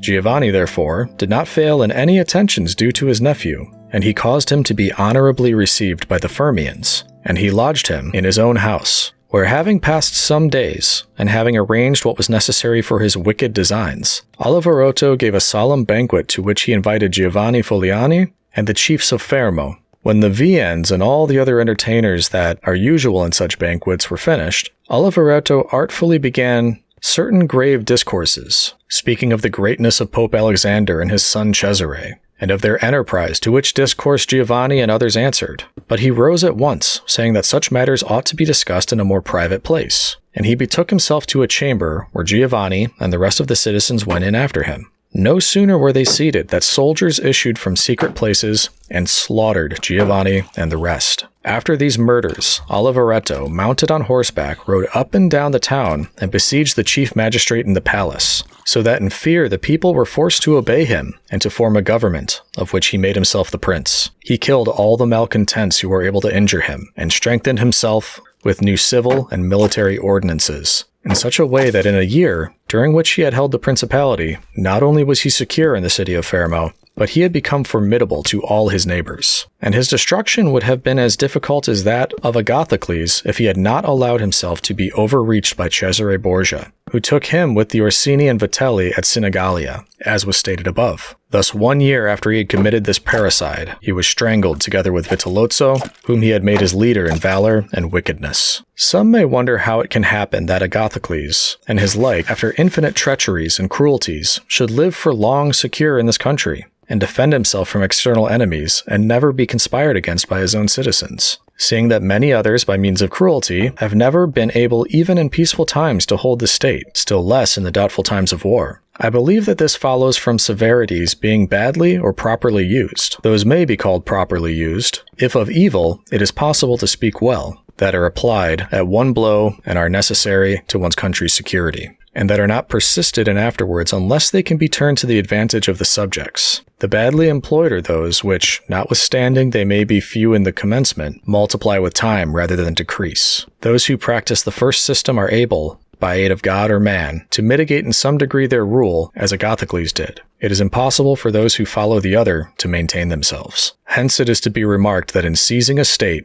the usurper ought to examine closely into all those injuries which it is necessary for him to inflict, and to do them all at one stroke, so as not to have to repeat them daily. And thus by not unsettling men, he will be able to reassure them, and win them to himself by benefits. He who does otherwise, either from timidity or evil advice, is always compelled to keep the knife in his hand, Neither can he rely on his subjects, nor can they attach themselves to him, owing their continued and repeated wrongs. For injuries ought to be done all at one time, so that being tasted less, they offend less. Benefits ought to be given little by little, so that the flavor of them may last longer. And above all things, a prince ought to live amongst his people in such a way that no unexpected circumstances, whether of good or evil, shall make him change. Because if the necessity for this comes in troubled times, you are too late for harsh measures, and mild ones will not help you, for they will be considered as forced from you, and no one will be under any obligation to you for them. Chapter 9. Concerning a Civil Principality. But coming to the other point, where a leading citizen becomes the prince of his country, not by wickedness or any intolerable violence, but by the favor of his fellow citizens, this may be called a civil principality. Nor is genius or fortune altogether necessary to attain it, but rather a happy shrewdness. I say then, that such a principality is obtained either by the favor of the people or by the favor of the nobles. Because in all cities, these two distinct parties are found, and from this, it arises that the people do not wish to be ruled nor oppressed by the nobles, and the nobles wish to rule and oppress the people. And from these two opposite desires, there arises in cities one of three results: either a principality, self-government, or anarchy. A principality is created either by the people or by the nobles, accordingly as one or other of them has the opportunity. For the nobles, seeing they cannot withstand the people, begin to cry up the reputation of one of themselves, and they make him a prince, so that under his shadow they can give vent to their ambitions. The people, finding they cannot resist the nobles, also cry up the reputation of one of themselves, and make him a prince so as to be defended by his authority. He who obtains sovereignty by the assistance of the nobles maintains himself with more difficulty than he who comes to it by the aid of the people, because the former finds himself with many around him who consider themselves his equals, and because of this he can neither rule nor manage them to his liking. But he who reaches sovereignty by popular favor finds himself alone, and has none around him, or few, who are not prepared to obey him. Besides this, one cannot by fair dealing, and without injury to others, satisfy the nobles. But you can satisfy the people, for their object is more righteous than that of the nobles, the latter wishing to oppress, while the former only desires not to be oppressed. It is to be added also that a prince can never secure himself against a hostile people, because of there being too many, whilst from the nobles he can secure himself, as they are few in number. The worst that a prince may expect from the hostile people is to be abandoned by them. But from hostile nobles, he has not only to fear abandonment, but also that they will rise against him, for they, being in these affairs more far-seeing and astute, always come forward in time to save themselves, and to obtain favor from him whom they expect to prevail. Further, the prince is compelled to live always with the same people, but he can do well without the same nobles, being able to make and unmake them daily, and to give or take away authority when it pleases him. Therefore, to make the point clearer, I say that nobles ought to be looked at mainly in two ways. That is to say, they either shape their course in such a way as binds them entirely to your fortune, or they do not. Those who so bind themselves, and are not rapacious, ought to be honored and loved. Those who do not bind themselves may be dealt with in two ways. They may fail to do this through pusillanimity and a natural want of courage, in which case you ought to make use of them, especially of those who are good counsel, and thus whilst in prosperity you honor them. In adversity, you do not have to fear them. But when for their own ambitious ends they shun binding themselves, it is a token that they are giving more thought to themselves than to you, and a prince ought to guard against such, and to fear them as if they were open enemies, because in adversity they always help to ruin him. Therefore, one who becomes a prince through the favor of the people ought to keep them friendly, and this he can easily do, seeing they only ask not to be oppressed by him. But one who, in opposition to the people, becomes a prince by the favor of the nobles ought, above everything, to seek to win the people over to himself. And this he may easily do if he takes them under his protection, because men, when they receive good from him, of whom they were expecting evil, are bound more closely to their benefactor. Thus the people quickly become more devoted to him than if he had been raised to the principality by their favors. And the prince can win their affection in many ways, but as these vary accordingly to the circumstances, one cannot give fixed rules, so I omit them. But I repeat, it is necessary for a prince to have the people friendly, otherwise he has no security in adversity. Nabis, prince of the Spartans, sustained the attack of all Greece, and of a victorious Roman army, and against them he defended his countrymen and government. And for the overcoming of this peril it was only necessary for him to make himself secure against a few, but this would not have been sufficient had the people been hostile. And do not let anyone impugn this statement with the trite proverb that he who builds on the people builds on the mud. For this is true when a private citizen makes a foundation there, and persuades himself that the people will free him when he is oppressed by his enemies, or by the magistrates, wherein he would find himself very often deceived, as happened to the Gracchi in Rome, and to Messer Giorgio Scali in Florence. But granted a prince who has established himself as above, who can command, and is a man of courage, undismayed in adversity, who does not fail in other qualifications, and who by his resolution and energy keeps the whole people encouraged, such a one will never find himself deceived in them, and it will be shown that he has laid his foundations well. These principalities are liable to danger when they are passing from civil to the absolute order of government. For such princes either rule personally or through magistrates. In the latter case, their government is weaker and more insecure, because it rests entirely on the goodwill of those citizens who are raised to the magistracy, and who, especially in troubled times, can destroy the government with great ease, either by intrigue or open defiance, and the prince has not the chance, amid tumults, to exercise absolute authority, because the citizens and subjects, accustomed to receiving orders from magistrates, are not of a mind to obey him amid these confusions, and there will always be in doubtful times a scarcity of men whom he can trust. For such a prince cannot rely upon what he observed in quiet times, when citizens have need of the state, because everyone agrees with him, they all promise, and when death is far distant, they all wish to die for him. But in troubled times, when the state has need of its citizens, then he finds but a few. And so much the more is this experiment dangerous, inasmuch as it can only be tried once. Therefore a wise prince ought to adopt such a course that his citizens will always in every sort and kind of circumstance have need of the state and of him, and then he will always find them faithful. Chapter 10. Concerning the way in which the strength of all principalities ought to be measured. It is necessary to consider another point in examining the character of these principalities. That is, whether a prince has such power that in case of need, he can support himself with his own resources, or whether he has always need of assistance from others. And to make this quite clear, I say that I consider those who are able to support themselves by their own resources who can, either by abundance of men or money, raise a sufficient army to join battle against anyone who comes to attack him. And I consider those always to have need of others who cannot show themselves against the enemy in the field, but are forced to defend themselves by sheltering behind walls. The first case has been discussed, but we will speak of it again should it recur. In the second case, one can say nothing except to encourage such princes to provision and fortify their towns, and not on any account to defend the country. And whoever shall fortify his town well, and shall have managed the other concerns of his subjects in the way stated above, and to be often repeated, will never be attacked without great caution. For men are always adverse to the enterprises where difficulties can be seen, and it will not be seen to be an easy thing to attack one who has its town well fortified, and is not hated by his people. The cities of Germany are absolutely free. They own but little country around them, and they yield obedience to the emperor when it suits them. Nor do they fear this or any other power they may have near them, because they are fortified in such a way that everyone thinks the taking of them by assault would be tedious and difficult. Seeing they have proper ditches and walls, they have sufficient artillery, and they always keep in public depots enough for 1 year's eating, drinking, and firing. And beyond this, to keep the people quiet and without loss to the state, they always have the means of giving work to the community in those labors that are the life and strength of the city, and on the pursuit of which the people are supported. They also hold military exercises in repute, and moreover have many ordinances to uphold them. Therefore, a prince who has a strong city,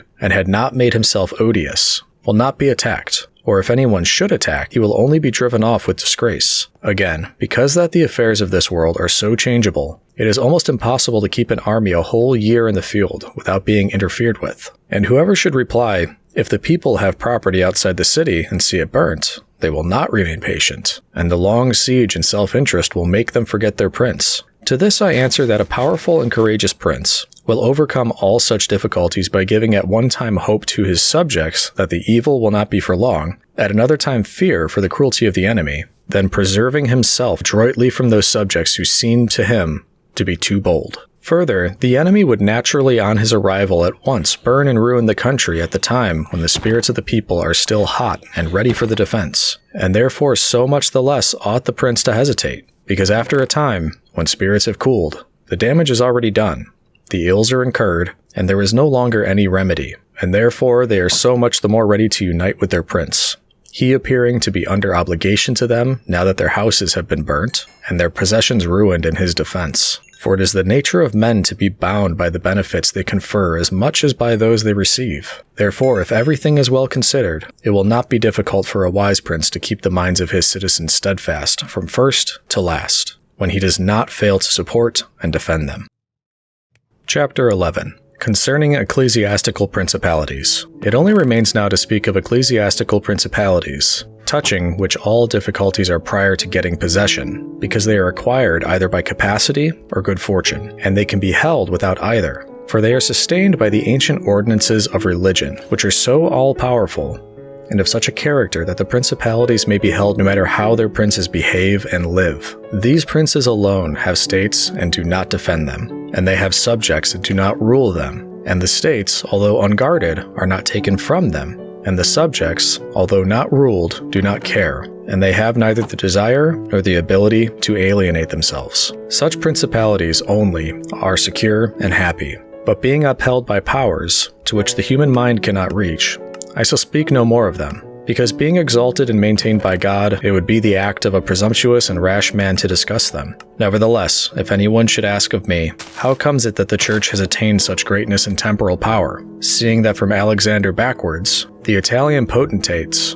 not only those who have been called potentates, but every baron and lord through the smallest, have valued the temporal power very slightly.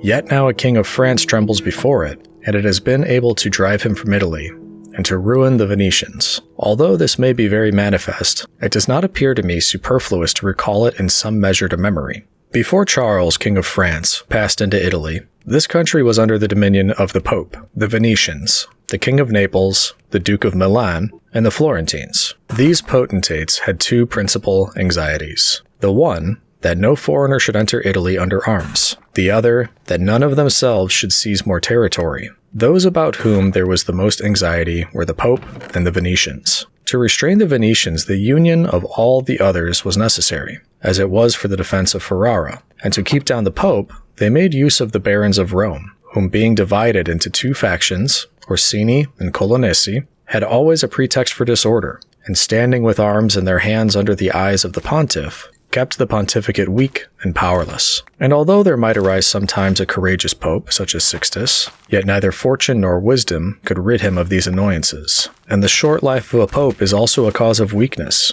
For in 10 years, which is the average life of a pope, he can with difficulty lower one of the factions. And if, so to speak, one people should almost destroy the Colonnesi, another would arise hostile to the Orsini, who would support their opponents, and yet would not have time to ruin the Orsini. This was the reason why the temporal powers of the Pope were little esteemed in Italy. Alexander VI arose afterwards, who of all the pontiffs that have ever been, showed how a pope with both money and arms was able to prevail. And through the instrumentality of the Duke Valentino, and by reason of the entry of the French, he brought about all those things which I have discussed above in the actions of the Duke. And although his intention was not to aggrandize the Church, but the Duke, nevertheless, what he did contributed to the greatness of the Church, which, after his death and the ruin of the Duke, became the heir to all his labors. Pope Julius came afterwards and found the Church strong, possessing all the Romagna, the barons of Rome reduced to impotence, and though the chastisements of Alexander, the factions wiped out, he also found the way open to accumulate money in a manner such as never been practiced before Alexander's time. Such things Julius not only followed, but improved upon,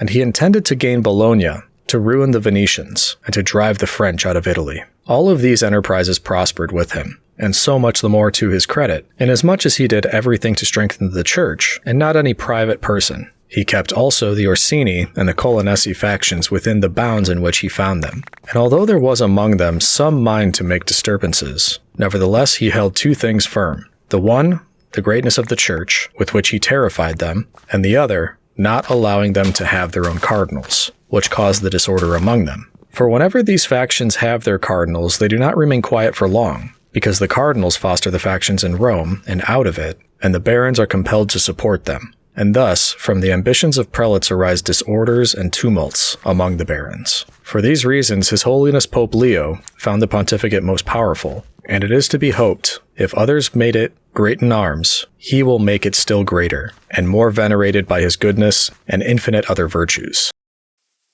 Chapter 12. How many kinds of soldiery there are, and concerning mercenaries. Having discoursed particularly on the characteristics of such principalities as in the beginning I propose to discuss, and having considered in some degree the causes of their being good or bad, and having shown the methods by which many have sought to acquire them and to hold them, it now remains for me to discuss generally the means of offense and defense which belong to each of them. We have seen above how necessary it is for a prince to have his foundations well laid, otherwise it follows of necessity he will go to ruin. The chief foundation of all states, new as well as old or composite, are good laws and good arms, and as there cannot be good laws where the state is not well armed, it follows that where they are well armed they have good laws. I shall leave the laws out of the discussion, and shall speak of the arms. I say therefore that the arms with which a prince defends his state are either his own, or they are mercenaries, auxiliaries, or mixed. Mercenaries and auxiliaries are useless and dangerous,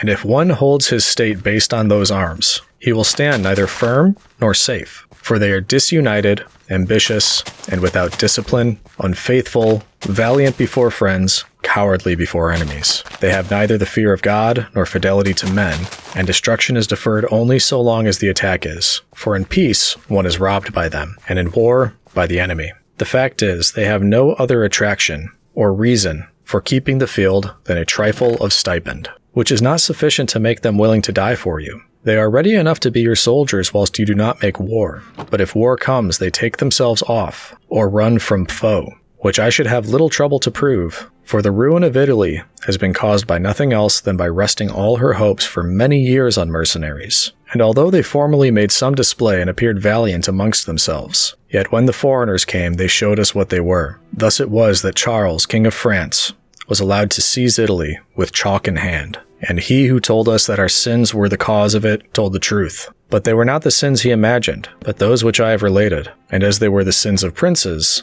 it is the princes who have also suffered the penalty. I wish to demonstrate further the infelicity of these arms. The mercenary captains are either capable men, or they are not. If they are, you cannot trust them, because they always aspire to their own greatness, either by oppressing you, who are their master, or others contrary to your intentions. But if the captain is not skillful, you are ruined in the usual way. And if it be urged that whoever is armed will act in the same way, whether mercenary or not, I reply that when arms have to be resorted to, either by a prince or a republic, then the prince ought to go in person and perform the duty of a captain. The republic has to send its citizens, and when one is sent who does not turn out satisfactorily, it ought to recall him, and when one is worthy, to hold him by the laws so that he does not leave the command. And experience has shown princes and republics, single-handed, making the greatest progress, and mercenaries doing nothing except damage. And it is more difficult to bring a republic, armed with its own arms, under the sway of one of its citizens than it is to bring one armed with foreign arms. Rome and Sparta stood for many ages armed and free.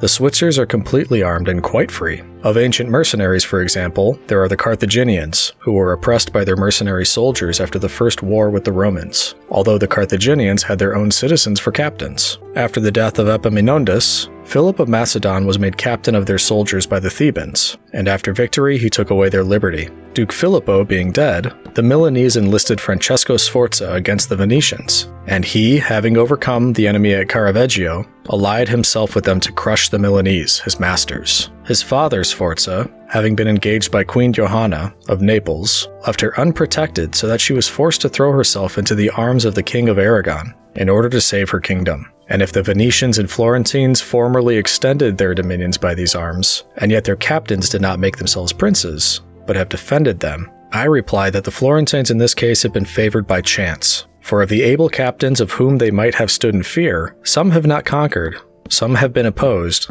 and others have turned their ambitions elsewhere. One who did not conquer was Giovanni Acuto, and since he did not conquer, his fidelity cannot be proved. But everyone will acknowledge that, had he conquered, the Florentines would have stood at his discretion. Sforza had the Marquesci always against him, so they watched each other. Francesco turned his ambition to Lombardy, Braccio against the church, and the kingdom of Naples. But let us come to that, which happened a short while ago. The Florentines appointed their captain Pagolo Vitelli, a most prudent man, who from a private position had risen to the greatest renown. If this man had taken Pisa, nobody could deny that it would have been proper for the Florentines to keep in with him. For if he became the soldier of their enemies, they had no means of resisting, and if they held to him, they must obey him. The Venetians, if their achievements are considered, will be seen to have acted safely and gloriously so long as they sent to war their own men, when with armed gentlemen and plebeians they did valiantly. This was before they turned to enterprise on land.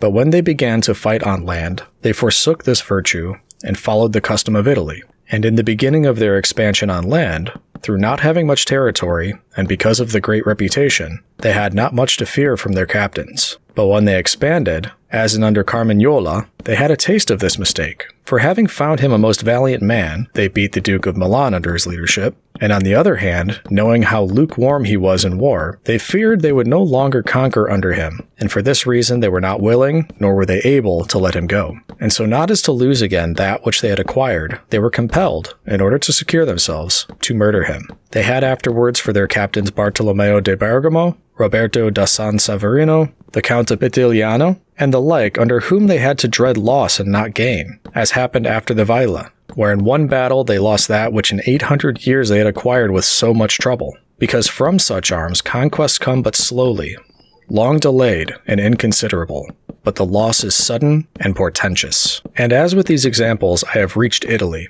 which has been ruled for many years by mercenaries. I wish to discuss them more seriously, in order that having seen their rise and progress, one may better be prepared to counteract them. You must understand that the empire has recently come to be repudiated in Italy, that the Pope has acquired more temporal power, and that Italy has been divided up into more states, for the reason that many of the great cities took up arms against their nobles, who formerly favored by the emperor, were oppressing them, whilst the church was favoring them so as to gain authority and temporal power. In many others, their citizens became princes. From this it came to pass that Italy fell partly into the hands of the church and of republics, and the church consisting of priests and the republics of citizens unaccustomed to arms. Both commenced to enlist foreigners. The first who gave renown to this soldiery was Alberigo da Conio, the Romanian. From the school of this man sprang, among others, Braccio and Sforza, who in their time were the arbiters of Italy. After these came all other captains who till now have directed the arms of Italy.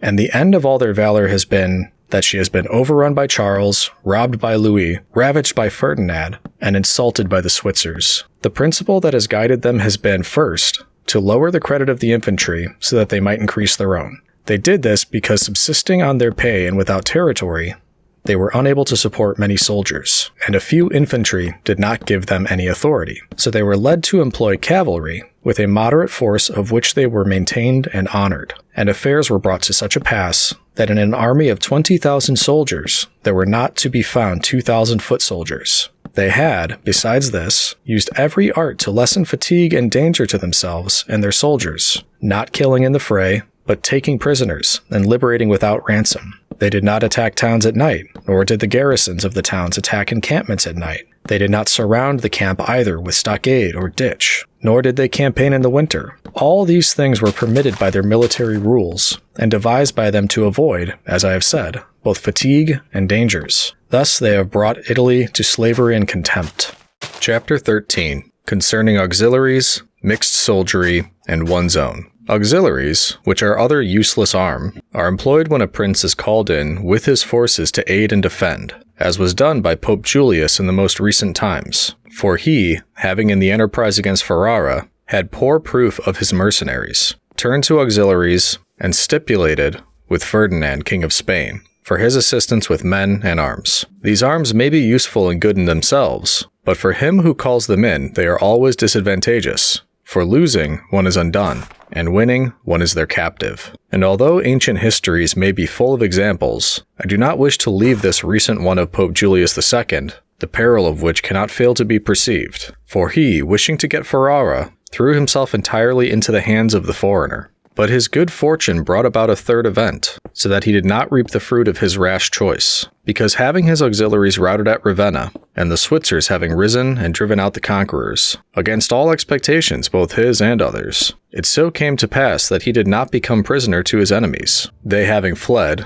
nor to his auxiliaries, he having conquered by other arms than theirs. The Florentines, being entirely without arms, sent 10,000 Frenchmen to take Pisa, whereby they ran more danger than at any other time of their troubles. The Emperor of Constantinople, to oppose his neighbors, sent 10,000 Turks into Greece, who on the war being finished were not willing to quit. This was the beginning of the servitude of Greece to the infidels. Therefore, let him who has no desire to conquer make use of these arms, for they are much more hazardous than mercenaries, because with them the ruin is ready-made. They are all united, all yield obedience to others. But with mercenaries, when they have conquered, more time and better opportunities are needed to injure you. They are not all of one community. They are found and paid by you, and a third party, which you have made their head, is not able all at once to assume enough authority to injure you. In conclusion, in mercenaries, dastardy is most dangerous.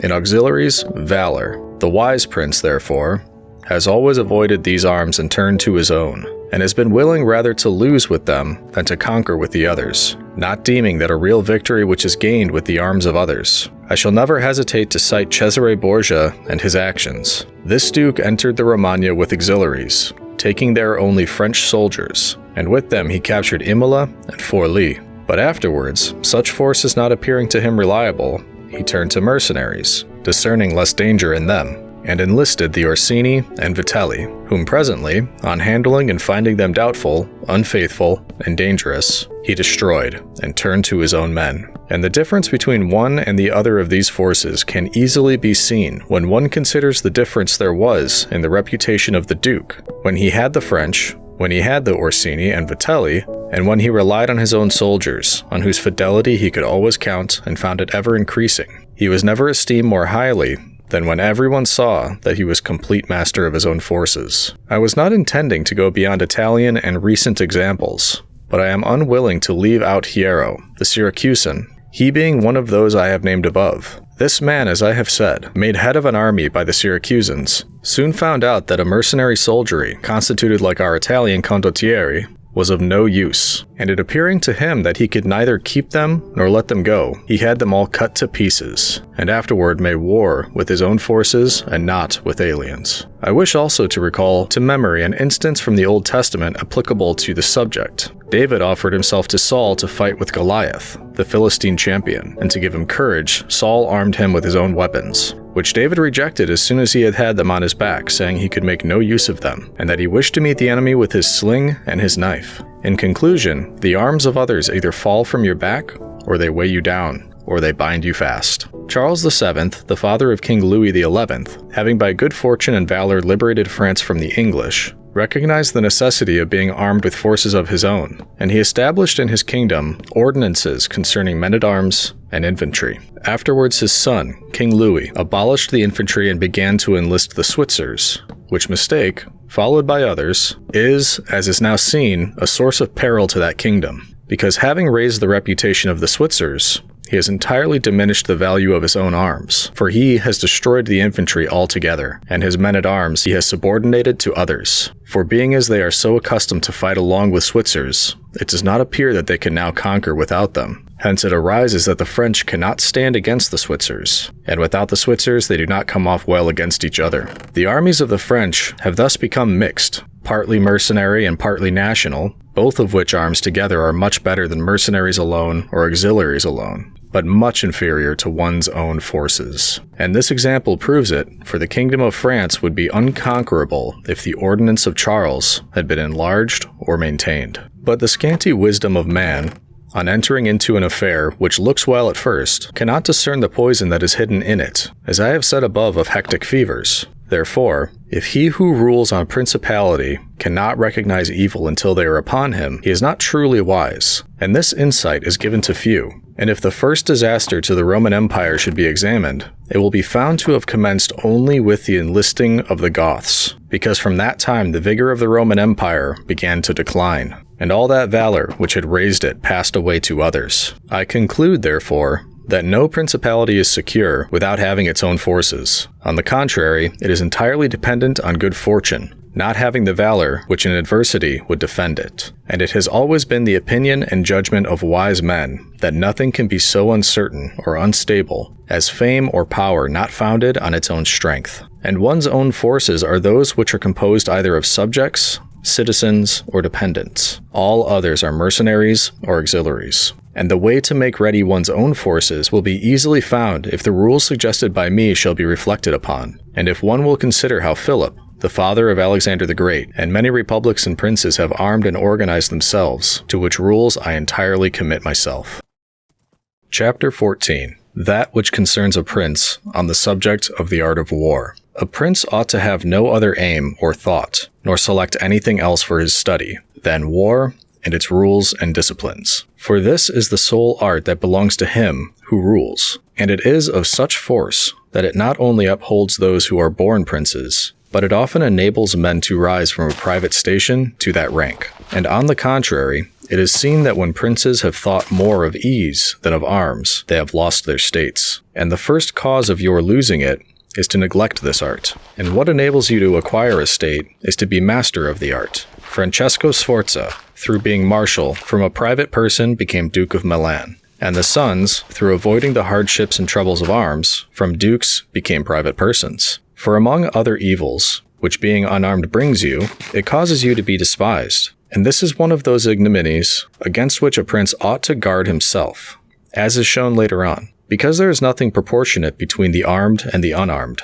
and it is not reasonable that he who is armed should yield obedience willingly to him who is unarmed, or that the unarmed man should be secure among armed servants. Because there being in the one disdain, and in the other suspicion, it is not possible for them to work well together, and therefore a prince who does not understand the art of war, over and above the other misfortunes already mentioned, cannot be respected by his soldiers, nor can he rely on them. He ought never, therefore, to have out of his thoughts this subject of war, and in peace he should addict himself more to its exercise than in war. This he can do in two ways, the one by action, the other by study. As regards action, he ought above all things to keep his men well organized and drilled, to follow incessantly the chase, by which he accustoms his body to hardships, and learns something of the nature of localities, and gets to find out how the mountains rise, how the valleys open out, how the plains lie, and to understand the nature of rivers and marshes, and in all this to take the greatest care,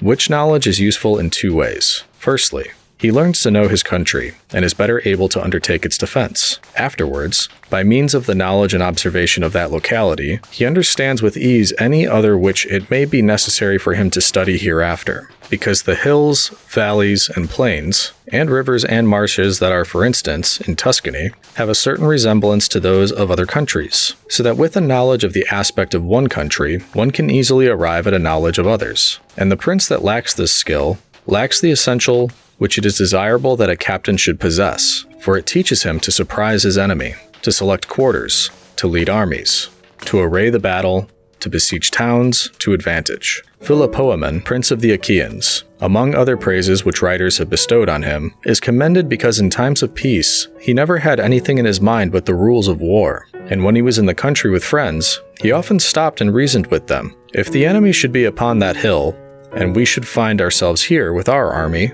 with whom would be the advantage? How should one best advance to meet him, keeping the ranks? If we should wish to retreat, how ought we to pursue? And he would set forth to them, as he went, all the chances that could befall an army. He would listen to their opinion and state his, confirming it with reasons, so that by these continual discussions, there could never arise, in time of war, any unexpected circumstances that he could not deal with. But to exercise the intellect, the prince should read histories, and study there the actions of illustrious men, to see how they have borne themselves in war, to examine the causes of their victories and defeats, so as to avoid the latter and imitate the former. And above all, do as an illustrious man did, who took as an exemplar one who had been praised and famous before him, and whose achievements and deeds he always kept in his mind. As it is said, Alexander the Great imitated Achilles, Caesar, Alexander, Scipio, Cyrus. And whoever reads the life of Cyrus, written by Xenophon, will recognize afterwards in the life of Scipio how that imitation was his glory,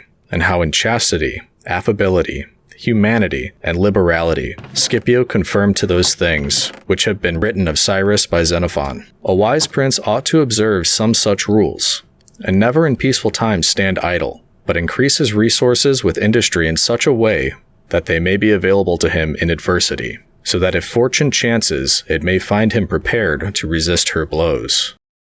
Chapter 15. Concerning things for which men, and especially princes, are praised or blamed. It remains now to see what ought to be the rules of conduct for a prince towards subject and friends. And as I know that many have written on this point, I expect I shall be considered presumptuous in mentioning it again, especially as in discussing it, I shall depart from the methods of other people. But it being my intention to write a thing, which shall be useful to him who apprehends it, it appears to me more appropriate to follow up the real truth of the matter than the imagination of it. For many have pictured republics and principalities which in fact have never been known or seen, because how one lives is so far distant from how one ought to live, that he who neglects what is done for what ought to be done sooner affects his ruin than his preservation. For a man who wishes to act entirely up to his professions of virtue soon meets with what destroys him among so much that is evil. Hence, it is necessary for a prince wishing to hold his own to know how to do wrong, and to make use of it,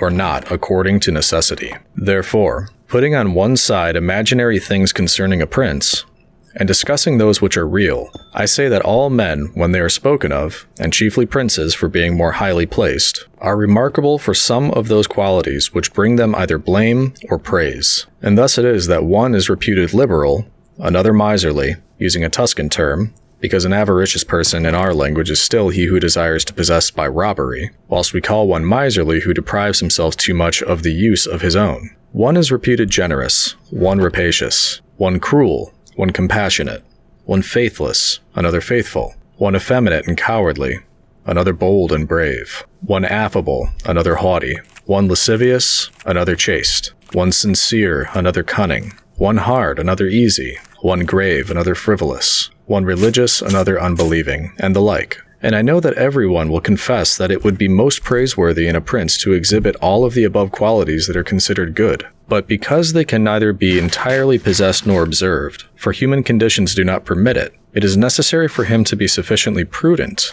that he may know how to avoid the reproach of those vices which would lose him his state, and also to keep himself, if it be possible, from those which would not lose him it. But this not being possible, he may with less hesitation abandon himself to them. And again, he need not make himself uneasy at incurring a reproach for those vices without which the state can only be saved with difficulty. For if everything is considered carefully, it will be found that something which looks like virtue, if followed, would be ruin, while something else which looks like vice, yet followed brings him security and prosperity.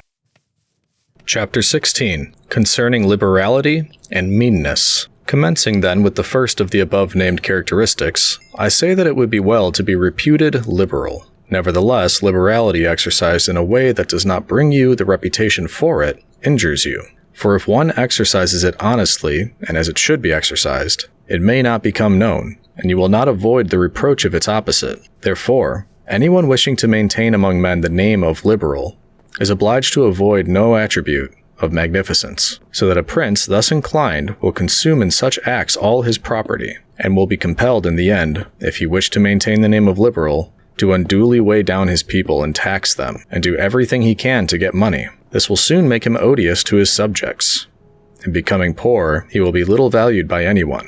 Thus, with his liberality, having offended many and rewarded few, he is affected by the very first trouble and imperiled by whatever may be the first danger. Recognizing this himself, and wishing to draw back from it, he runs at once into the reproach of being miserly. Therefore, a prince not being able to exercise this virtue of liberality in such a way that it is recognized, except to his cost. If he is wise, he ought not to fear the reputation of being mean, for in time he will come to be more considered than if liberal, seeing that with his economy, his revenues are enough that he can defend himself against all attacks, and is able to engage in enterprises without burdening his people. Thus it comes to pass that he exercises liberality toward all from whom he does not take, who are numberless, and meanness towards those to whom he does not give, who are few. We have not seen great things done in our time, except by those who have been considered mean. The rest have failed. Pope Julius II was assisted in reaching the papacy by a reputation for liberality, yet he did not strive afterward to keep it up. When he made war on the King of France, and he made many wars without imposing any extraordinary tax on his subjects, for he supplied his additional expenses out of his long thriftiness. The present King of Spain would not have undertaken or conquered in so many enterprises if he had been reputed liberal. A prince, therefore, provided that he has not to rob his subjects, that he can defend himself, that he does not become poor and abject, that he is not forced to become rapacious, ought to hold of little account a reputation for being mean, for it is one of those vices which will enable him to govern. And if anyone should say, Caesar obtained empire by liberality, and many others have reached the highest position by having been liberal, and by being considered so, I answer, either you are a prince in fact, or in a way to become one. In the first case, this liberality is dangerous. In the second, it is very necessary to be considered liberal. And Caesar was one of those who wished to become preeminent in Rome, but if he had survived after becoming so, and had not moderated his expenses, he would have destroyed his government. And if anyone should reply, many have been princes, and have done great things with armies, who have been considered very liberal. I reply, either a prince spends that which is his own, or his subjects, or else that of others. In the first case, he ought to be sparing. In the second, he ought not to neglect any opportunity for liberality. And to the prince who goes forth with his army, supporting it by pillage, sack, and extortion, handling that which belongs to others, this liberality is necessary, otherwise he would not be followed by soldiers. And of that which is neither yours nor your subjects, you can be a ready giver, as were Cyrus, Caesar, and Alexander, because it does not take away from your reputation if you squander that of others, but adds to it. It is only squandering your own that injures you. And there is nothing wastes so rapidly as liberality, for even whilst you exercise it, you lose the power to do so, and so become either poor or despised, or else, in avoiding poverty, rapacious and hated. And a prince should guard himself, above all things, against being despised and hated. And liberality leads you to both. Therefore it is wiser to have a reputation for meanness, which brings reproach, without hatred, than to be compelled through seeking a reputation for liberality to incur a name for rapacity, which begets reproach with hatred. Chapter 17. Concerning cruelty and clemency, and whether it is better to be loved than feared. Coming now to the other qualities mentioned above, I say that every prince ought to desire to be considered clement and not cruel. Nevertheless, he ought to take care not to misuse this clemency. Cesare Borgia was considered cruel. Notwithstanding, his cruelty reconciled the Romagna, unified it, and restored it to peace and loyalty. And if this be rightly considered, he will be seen to have been much more merciful than the Florentine people, who, to avoid a reputation for cruelty, permitted Pistoia to be destroyed. Therefore a prince, so long as he keeps his subjects united and loyal, ought not to mind the reproach of cruelty, because with a few examples he will be more merciful than those who, through too much mercy, allow disorders to arise, from which follow murders or robberies, for these are wont to injure the whole people, whilst those executions which originate from the prince offend the individual only. And of all princes, it is impossible for the new prince to avoid the imputation of cruelty, owing to new states being full of dangers. Hence Virgil, through the mouth of Dido, excuses the inhumanity of her reign owing to it being new, saying, Restura et regni novitas mitalia cogunt moleri, et late fines custude tueri.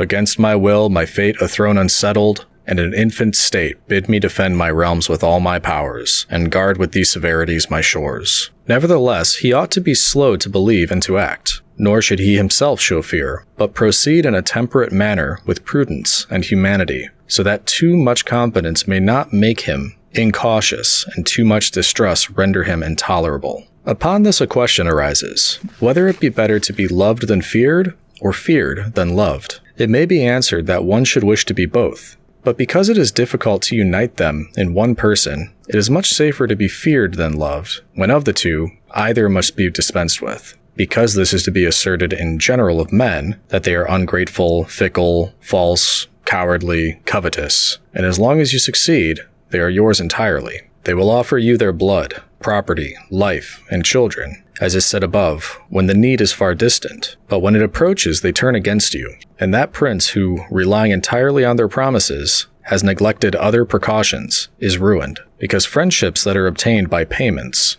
and not by greatness or nobility of mind, may indeed be earned, but they are not secured, and in time of need cannot be relied upon. And men have less scruple in offending one who is beloved than one who is feared. For love is preserved by the link of obligation which, owing to the baseness of men, is broken at every opportunity for their advantage. But fear preserves you by a dread of punishment which never fails. Nevertheless, a prince ought to inspire fear in such a way that, if he does not win love, he avoids hatred, because he can endure very well being feared whilst he is not hated, which will always be as long as he abstains from the property of his citizens and subjects, and away from their women. But when it is necessary for him to proceed against the life of someone, he must do it on proper justification, and for manifest cause. But above all things, he must keep his hands off the property of others, because men more quickly forget the death of their father than the loss of their patrimony. Besides, pretexts for taking away the property are never wanting. For he who has once begun to live by robbery will always find pretexts for seizing what belongs to others. But reasons for taking life, on the contrary, are more difficult to find and sooner to lapse. But when a prince is with his army and has under control a multitude of soldiers, then it is quite necessary for him to disregard the reputation of cruelty, for without it he would never hold his army united or disposed to its duties. Among the wonderful deeds of Hannibal, this one is enumerated, that having led an enormous army, composed of many various races of men, to fight in a foreign land, no dissensions arose, either among them or against the prince, whether in his bad or in his good fortune. This arose from nothing else than his inhumane cruelty, which, with his boundless valor, made him revered and terrible in the sight of his soldiers. But without that cruelty, his other virtues were not sufficient to produce this effect. And short-sighted writers admire his deeds from one point of view, and from another condemn the principal cause of them. That it is true his other virtues would not have been sufficient for him may be proved by the case of Scipio, that most excellent man, not only of his own times, but within the memory of man, against whom, nevertheless, his army rebelled in Spain. This arose from nothing but his too great forbearance, which gave his soldiers more license than is consistent with military discipline. For this he was upbraided in the Senate by Fabius Maximus, and called the corrupter of Roman soldiery. The Locrians were laid waste by a legate of Scipio, yet they were not avenged by him, nor was the insolence of the legate punished, owing entirely to his easy nature, insomuch that someone in the Senate, wishing to excuse him, said there were many men who knew much better how not to err than to correct the errors of others. This disposition, if he had been continued in the command, would have destroyed in time the fame and glory of Scipio. But, he being under the control of the Senate, this injurious characteristic not only concealed itself, but contributed to his glory. Returning to the question of being feared or loved, I come to the conclusion that, men loving according to their own will, and fearing according to that of the prince, a wise prince should establish himself on that which is in his own control, and not in that of others. He must endeavor only to avoid hatred, as is noted. Chapter 18. Concerning the way in which princes should keep faith. Everyone admits how praiseworthy it is in a prince to keep faith, and to live with integrity and not with craft. Nevertheless, our experience has been that those princes who have done great things have held good faith of little account, and have known how to circumvent the intellect of men by craft, and in the end have overcome those who have relied on their word. You must know there are two ways of contesting, the one by the law, the other by force. The first method is proper to men, the second to beasts. But because the first is frequently not sufficient, it is necessary to have recourse to the second. Therefore, it is necessary for a prince to understand how to avail himself of the beast and the man. This has been figuratively taught to princes by ancient writers, who describe how Achilles and many other princes of old were given to the centaur Chiron to nurse, who brought them up in his discipline, which means solely that as they had for a teacher one who was half beast and half man, so it is necessary for a prince to know how to make use of both natures, and that one without the other is not durable. A prince, therefore, being compelled knowingly to adopt the beast, ought to choose the fox and the lion, because the lion cannot defend himself against snares, and the fox cannot defend himself against wolves. Therefore, it is necessary to be a fox to discover the snares, and a lion to terrify the wolves. Those who rely simply on the lion do not understand what they are about. Therefore, a wise lord cannot, nor ought he to, keep faith when such observance may be turned against him, and when the reasons that caused him to pledge it exist no longer. If men were entirely good, this precept would not hold. But because they are bad, and will not keep faith with you, you too are not bound to observe it with them. nor will there ever be wanting to a prince legitimate reasons to excuse this non-observance. Of this, endless modern examples could be given, showing how many treaties and engagements have been made void, and of no effect through the faithlessness of princes. And he who has known best how to employ the fox has succeeded best. But it is necessary to know well how to disguise this characteristic, and to be a great pretender and dissembler. And men are so simple and so subject to present necessities, that he who seeks to deceive will always find someone who will allow himself to be deceived. One recent example I cannot pass over in silence. Alexander VI did nothing else but deceive men, nor ever thought of doing otherwise, and he always found victims. For there never was a man who had greater power in asserting, or who with greater oaths would affirm a thing, yet would observe it less. Nevertheless, his deceits always succeeded according to his wishes, because he well understood this side of mankind. Therefore, it is unnecessary for a prince to have all the good qualities I have enumerated, but it is very necessary to appear to have them. And I shall dare say that this also, that to have them and always to observe them is injurious, and that to appear to have them is useful, to appear merciful, faithful, humane, religious, upright, and to be so, but with a mind so framed that should you require not to be so, you may be able and know how to change to the opposite. And you have to understand this, that a prince, especially a new one, cannot observe all those things for which men are esteemed, being often forced, in order to maintain the state, to act contrary to fidelity, friendship, humanity, and religion. Therefore, it is necessary for him to have a mind ready to turn itself accordingly as the winds, and variations of fortune force it. Yet as I have said above, not to diverge from the good, if he can avoid doing so, but if compelled, then to know how to set about it. For this reason, a prince ought to take care that he never lets anything slip from his lips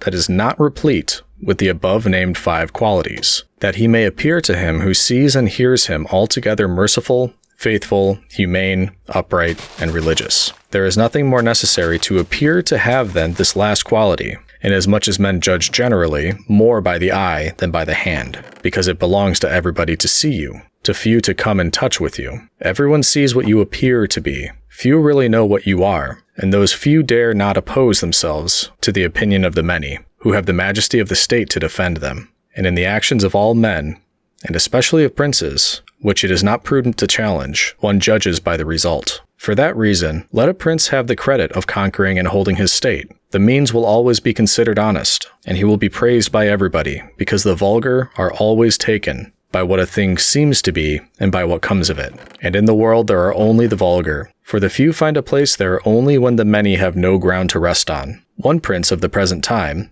whom it is not well to name, never preaches anything else but peace and good faith, and to both he is most hostile, and either, if he had kept it, would have deprived him of reputation and kingdom many a time.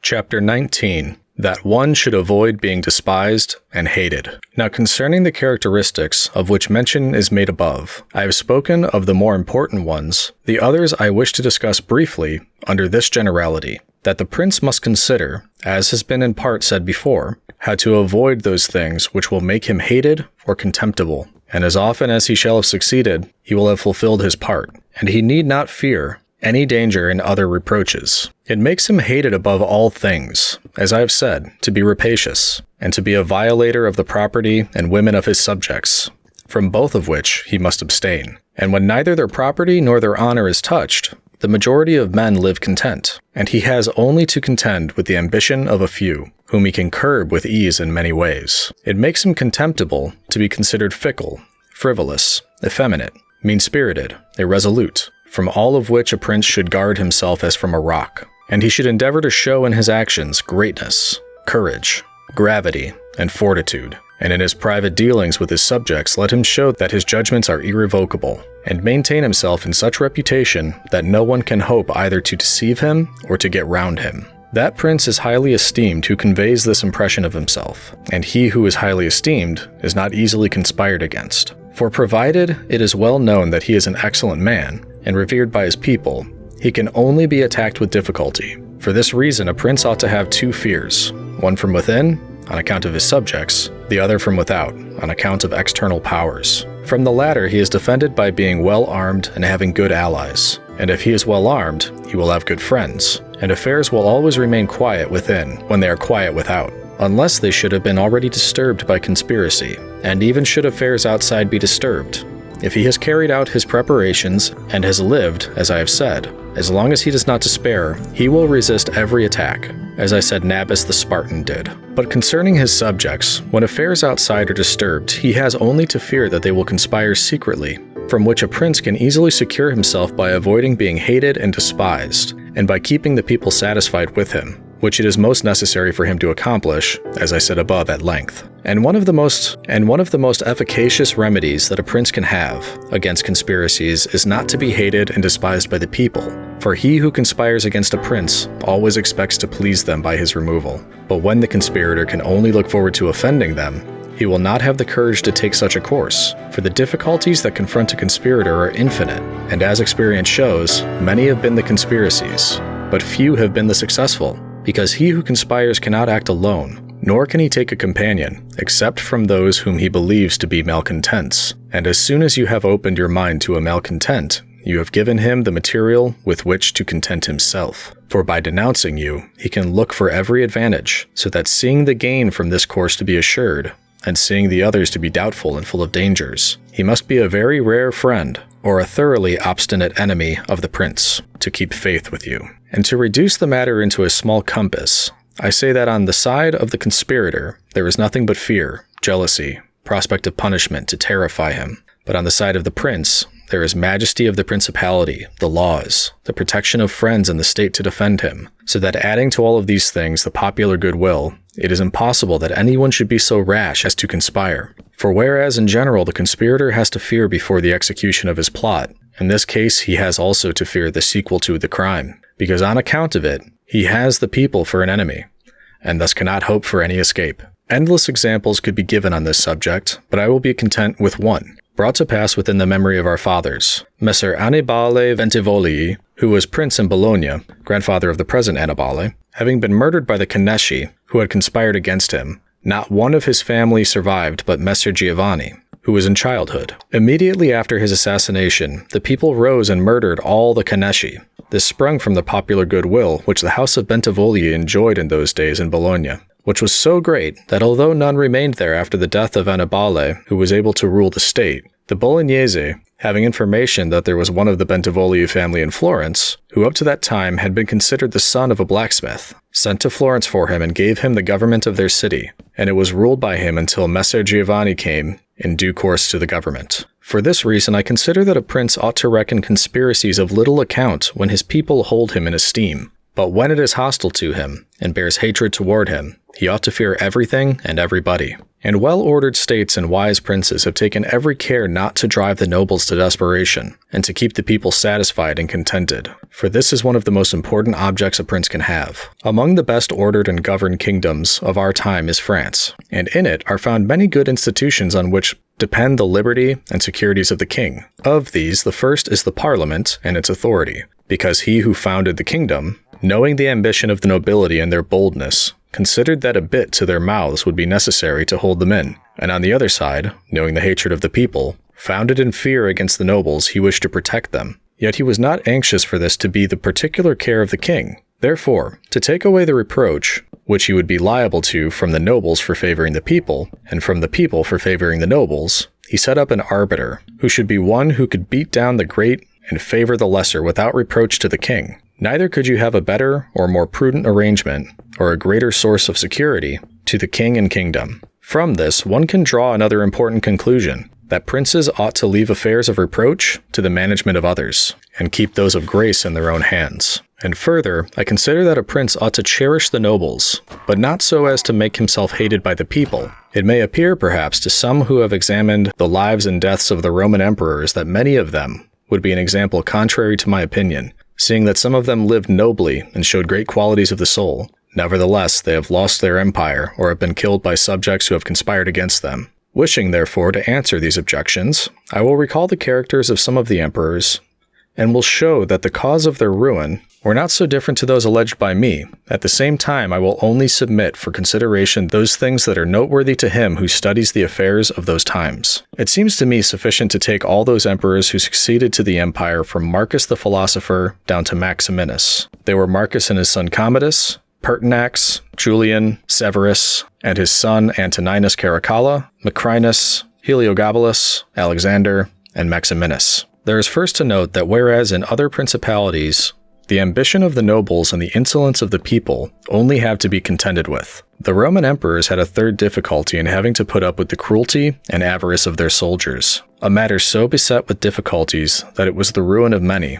for it was a hard thing to give satisfaction both to soldiers and people, because the people loved peace, and for this reason they loved the unaspiring prince, whilst the soldiers loved the warlike prince, who was bold, cruel, and rapacious, which qualities they were quite willing he should exercise upon the people, so that they could get double pay and give vent to their own greed and cruelty. Hence it arose that those emperors were always overthrown who, either by birth or training, had no great authority, and most of them, especially those who came new to the principality, recognizing the difficulty of these two opposing humors, were inclined to give satisfaction to the soldiers, caring little about injuring the people. Which course was necessary because as princes cannot help being hated by someone, they ought in the first place to avoid being hated by everyone, and when they cannot compass this, they ought to endeavor with the utmost diligence to avoid the hatred of the most powerful. Therefore, those emperors who through inexperience had need of special favor adhered more readily to the soldiers than to the people, a course which turned out advantageous to them or not, accordingly as the prince knew how to maintain authority over them. From these causes it arose that Marcus, Pertinax, and Alexander,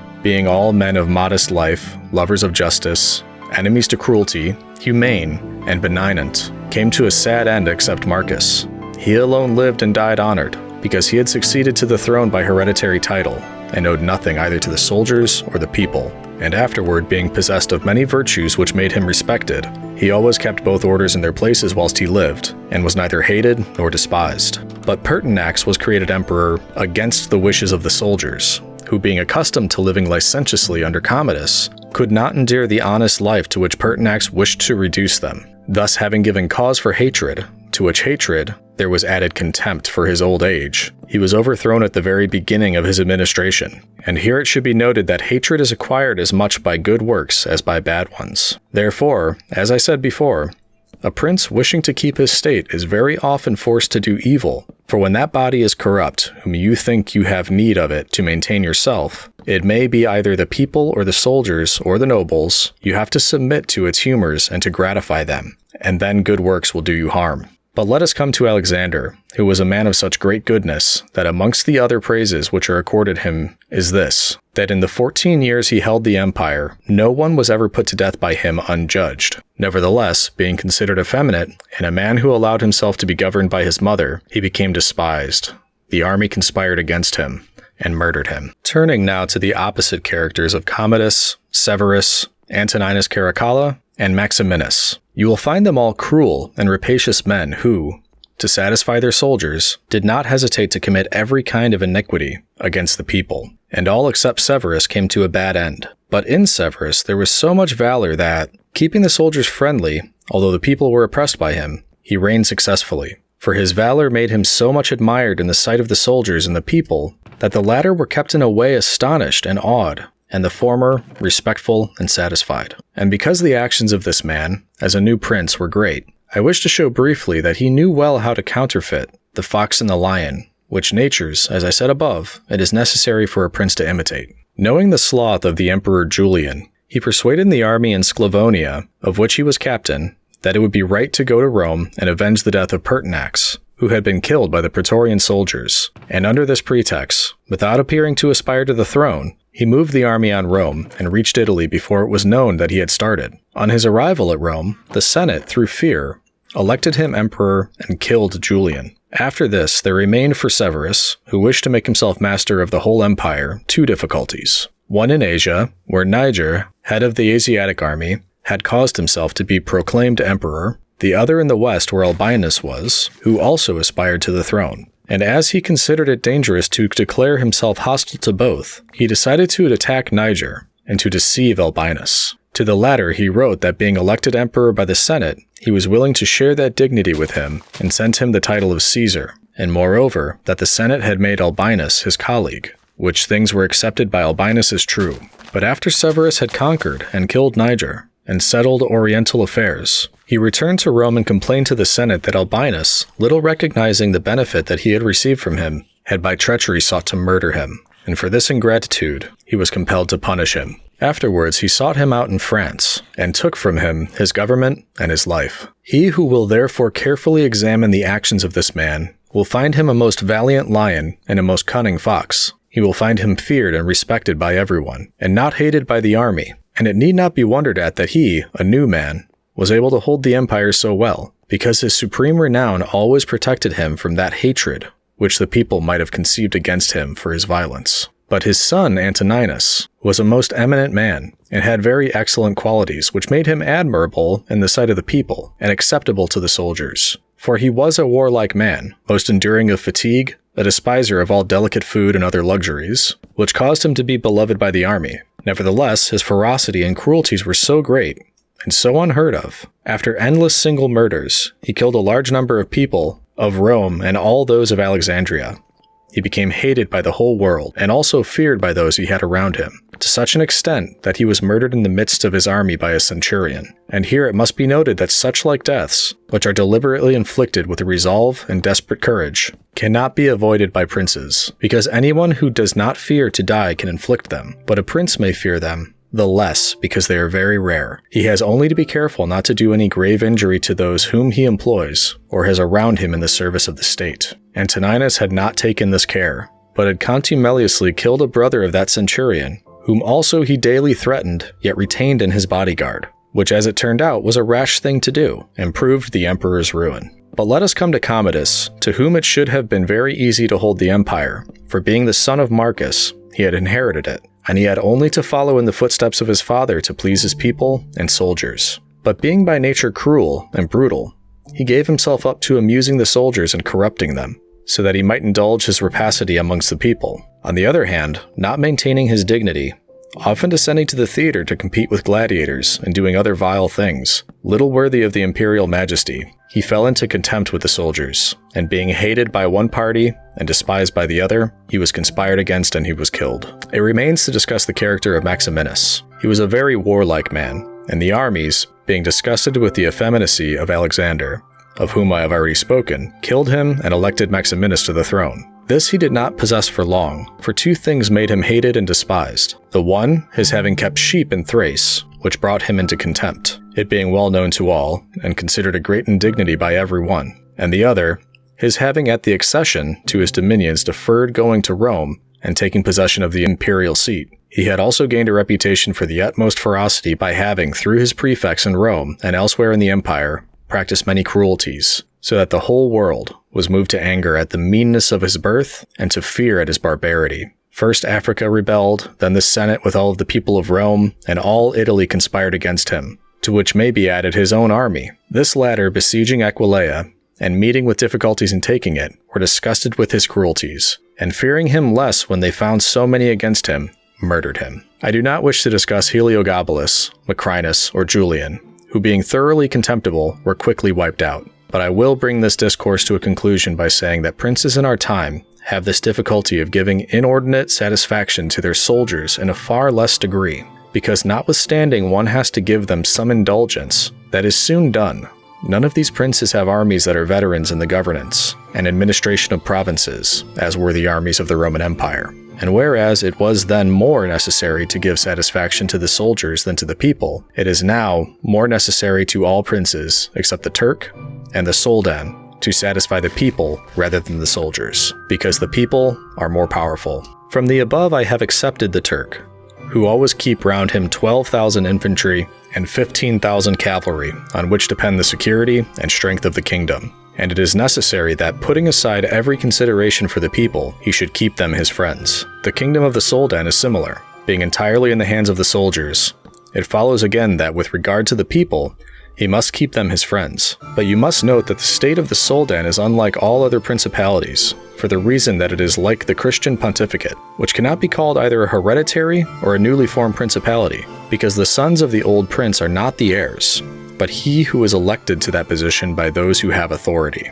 and the sons remain only noblemen. And this being an ancient custom, it cannot be called a new principality, because there are none of those difficulties in it that are met with in new ones. For although the prince is new, the constitution of the state is old, and it is framed so as to receive him, as if it were its hereditary lord. But returning to the subject of our discourse, I say that whoever will consider it will acknowledge that either hatred or contempt has been fatal to the above-named emperors, and it will be recognized also how it happened that, a number of them acting in one way and a number in another, only in each way came to a happy end, and the rest to unhappy ones. Because it would have been useless and dangerous for Pertinax and Alexander, being new princes, to imitate Marcus, who was heir to the principality. And likewise it would have been utterly destructive to Caracalla, Commodus, and Maximinus to have imitated Severus, they not having sufficient valor to enable them to tread in his footsteps. Therefore a prince, new to the principality, cannot imitate the actions of Marcus, nor again is it necessary to follow those of Severus.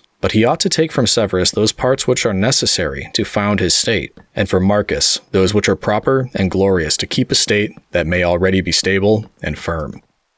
Chapter 20. Are fortresses, and many other things to which princes often resort, advantageous or hurtful? 1. Some princes, so as to hold securely the state, have disarmed their subjects. Others have kept their subjects' towns distracted by factions. Others have fostered enmities against themselves. Others have laid themselves out to gain over those whom they distrust in the beginning of their governments. Some have built fortresses. Some have overthrown and destroyed them. And although one cannot give a final judgment on all of these things unless one possesses the particulars of those states in which a decision has to be made, nevertheless, I will speak as comprehensively as the matter of itself will admit. 2. There never was a new prince who has disarmed his subjects. Rather, when he has found them disarmed, he has always armed them, because, by arming them, those arms become yours.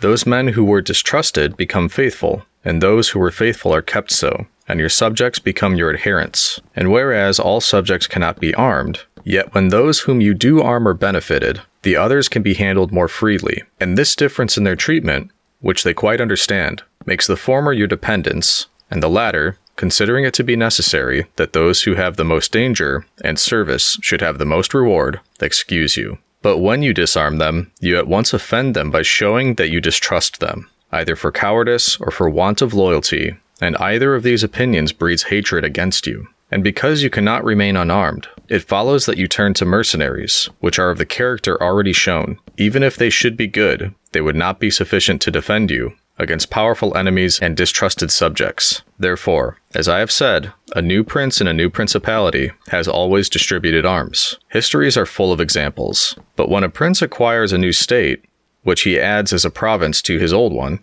then it is necessary to disarm the men of the state, except those who have been his adherents in acquiring it. And these again, with time and opportunity, should be rendered soft and effeminate. And matters should be managed in such a way that all the armed men in the state shall be your own soldiers who in your old state were living near you. 3. Our forefathers, and those who were reckoned wise, were accustomed to say that it was necessary to hold Pistoia by factions and Pisa by fortresses. And with this idea, they fostered quarrels in some of their tributary towns, so as to keep possession of them more easily. This may have been well enough in those times when Italy was in a way balanced, but I do not believe that it can be accepted as a precept for today, because I do not believe that factions can ever be of use. Rather, it is certain that when the enemy comes upon you in divided cities, you are quickly lost, because the weakest party will always assist the outside forces, and the other will not be able to resist. The Venetians, moved as I believe by the above reasons, fostered the Guelph and the Ghibelline factions in their tributary cities, and although they never allowed them to come to bloodshed,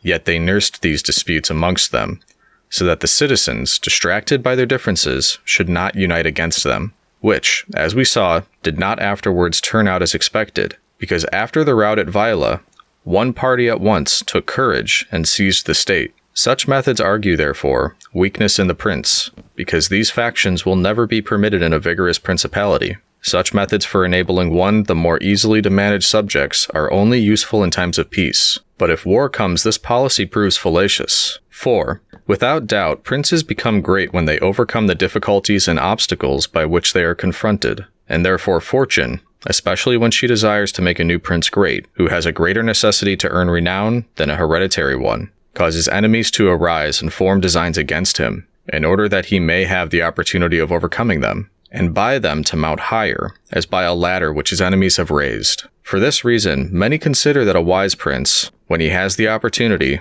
ought with craft to foster some animosity against himself, so that having crushed it, his renown may rise higher. 5. Princes, especially new ones, have found more fidelity and assistance in those men who in the beginning of their rule were distrusted than among those who in the beginning were trusted. Pandolfo Petrucci, Prince of Siena, ruled his state more by those who had been distrusted than by others. On this question one cannot speak generally, for it varies so much with the individual. I will only say this, that those men who at the commencement of a princedom have been hostile, if they are of a description to need assistance to support themselves, can always be gained over with the greatest ease, and they will be tightly held to serve the prince with fidelity, inasmuch as they know it to be very necessary for them to cancel by deeds the bad impression which he had formed of them. And thus, the prince always extracts more profit from them than from those who, serving him in too much security, may neglect his affairs. And since the matter demands it, I must not fail to warn a prince, who by means of secret favor has acquired a new state,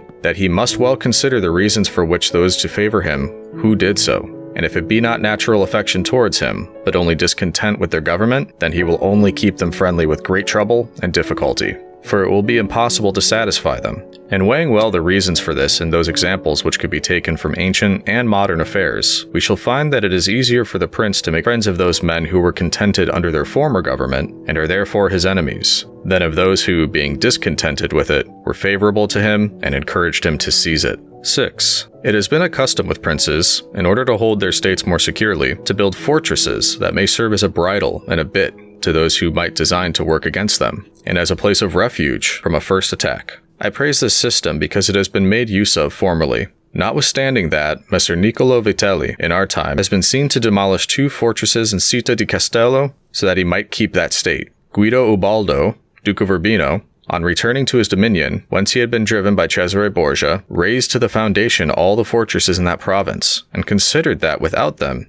it would be more difficult to lose it. The Bentivogli, returning to Bologna, came to a similar decision. Fortresses, therefore, are useful or not according to circumstances. If they do you good in one way, they injure you in another. And this question can be reasoned thus.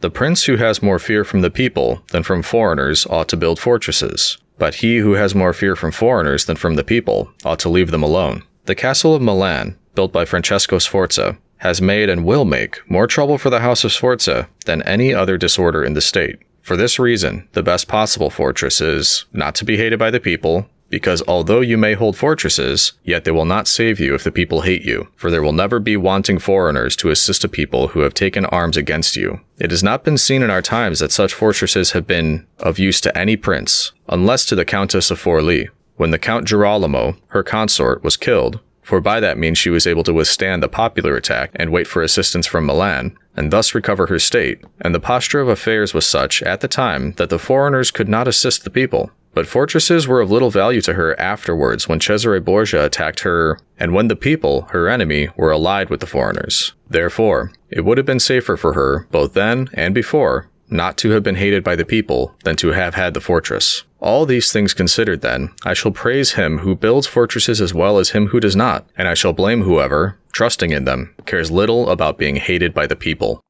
Chapter 21. How a Prince Should Conduct Himself so as to Gain Renown. Nothing makes a prince so much esteemed as great enterprises and setting a fine example. We have in our time Ferdinand of Aragon, the present King of Spain. He can almost be called a new prince, because he has risen, by fame and glory, from being an insignificant king to being the foremost king in Christendom. And if you will consider his deeds, you will find them all great and some of them extraordinary. In the beginning of his reign, he attacked Granada, and this enterprise was the foundation of his dominions. He did this quietly at first, and without any fear of hindrance, For he held the minds of the barons of Castile occupied in thinking of the war and not anticipating any innovations. Thus they did not perceive that by these means he was acquiring power and authority over them. He was able, with the money of the church and of the people, to sustain his armies, and by that long war to lay the foundation for the military skill which has since distinguished him. Further, always using religion as a plea,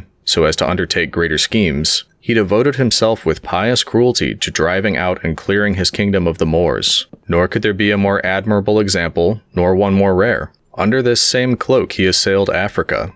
He came down on Italy. He has finally attacked France. And thus his achievements and designs have always been great, and have kept the minds of his people in suspense and admiration, and occupied with the issue of them. And his actions have arisen in such a way, one out of the other, that men have never been given time to work steadily against him. Again, it much assists a prince to set unusual examples in internal affairs, similar to those which are related of Messer Bernardo de Milano, who, when he had the opportunity, by anyone in civil life doing some extraordinary thing, either good or bad, would take some method of rewarding or punishing him, which would be much spoken about. And a prince ought, above all things, always endeavor in every action to gain for himself the reputation of being a great and remarkable man. A prince is also respected when he is either a true friend or a downright enemy. That is to say, when without any reservation, he declares himself in favor of one party against the other, which course will always be more advantageous than standing neutral.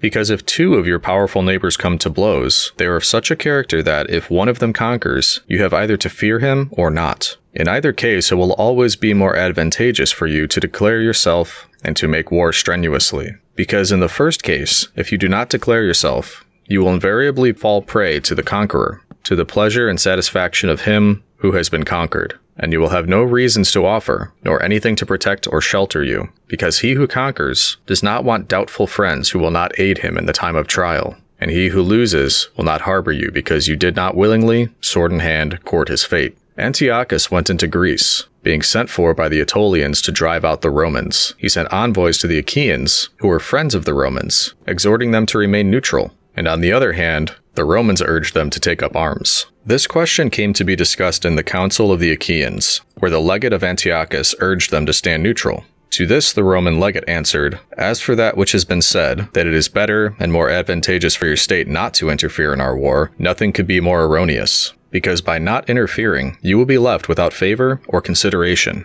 the guerdon of the conqueror. Thus it will always happen that he who is not your friend will demand your neutrality, while he who is your friend will entreat you to declare yourself with arms. And irresolute princes, to avoid present dangers, generally follow the neutral path, and are generally ruined. But when a prince declares himself gallantly in favor of one side, if the party with whom he allies himself conquers, although the victor may be powerful and may have had him at his mercy, yet he is indebted to him, and there is established a bond of amity. And men are never so shameless as to become a monument of ingratitude by oppressing you. Victories, after all, are never so complete that the victor must not show some regard, especially to justice. But if he with whom you ally yourself loses, you may be sheltered by him, and whilst he is able he may aid you, and you become companions on a fortune that may rise again. In the second case, when those who fight are of such character that you have no anxiety as to who may conquer, so much the more it is greater prudence to be allied, because you assist at the destruction of one by the aid of another who, if he had been wise, would have saved him.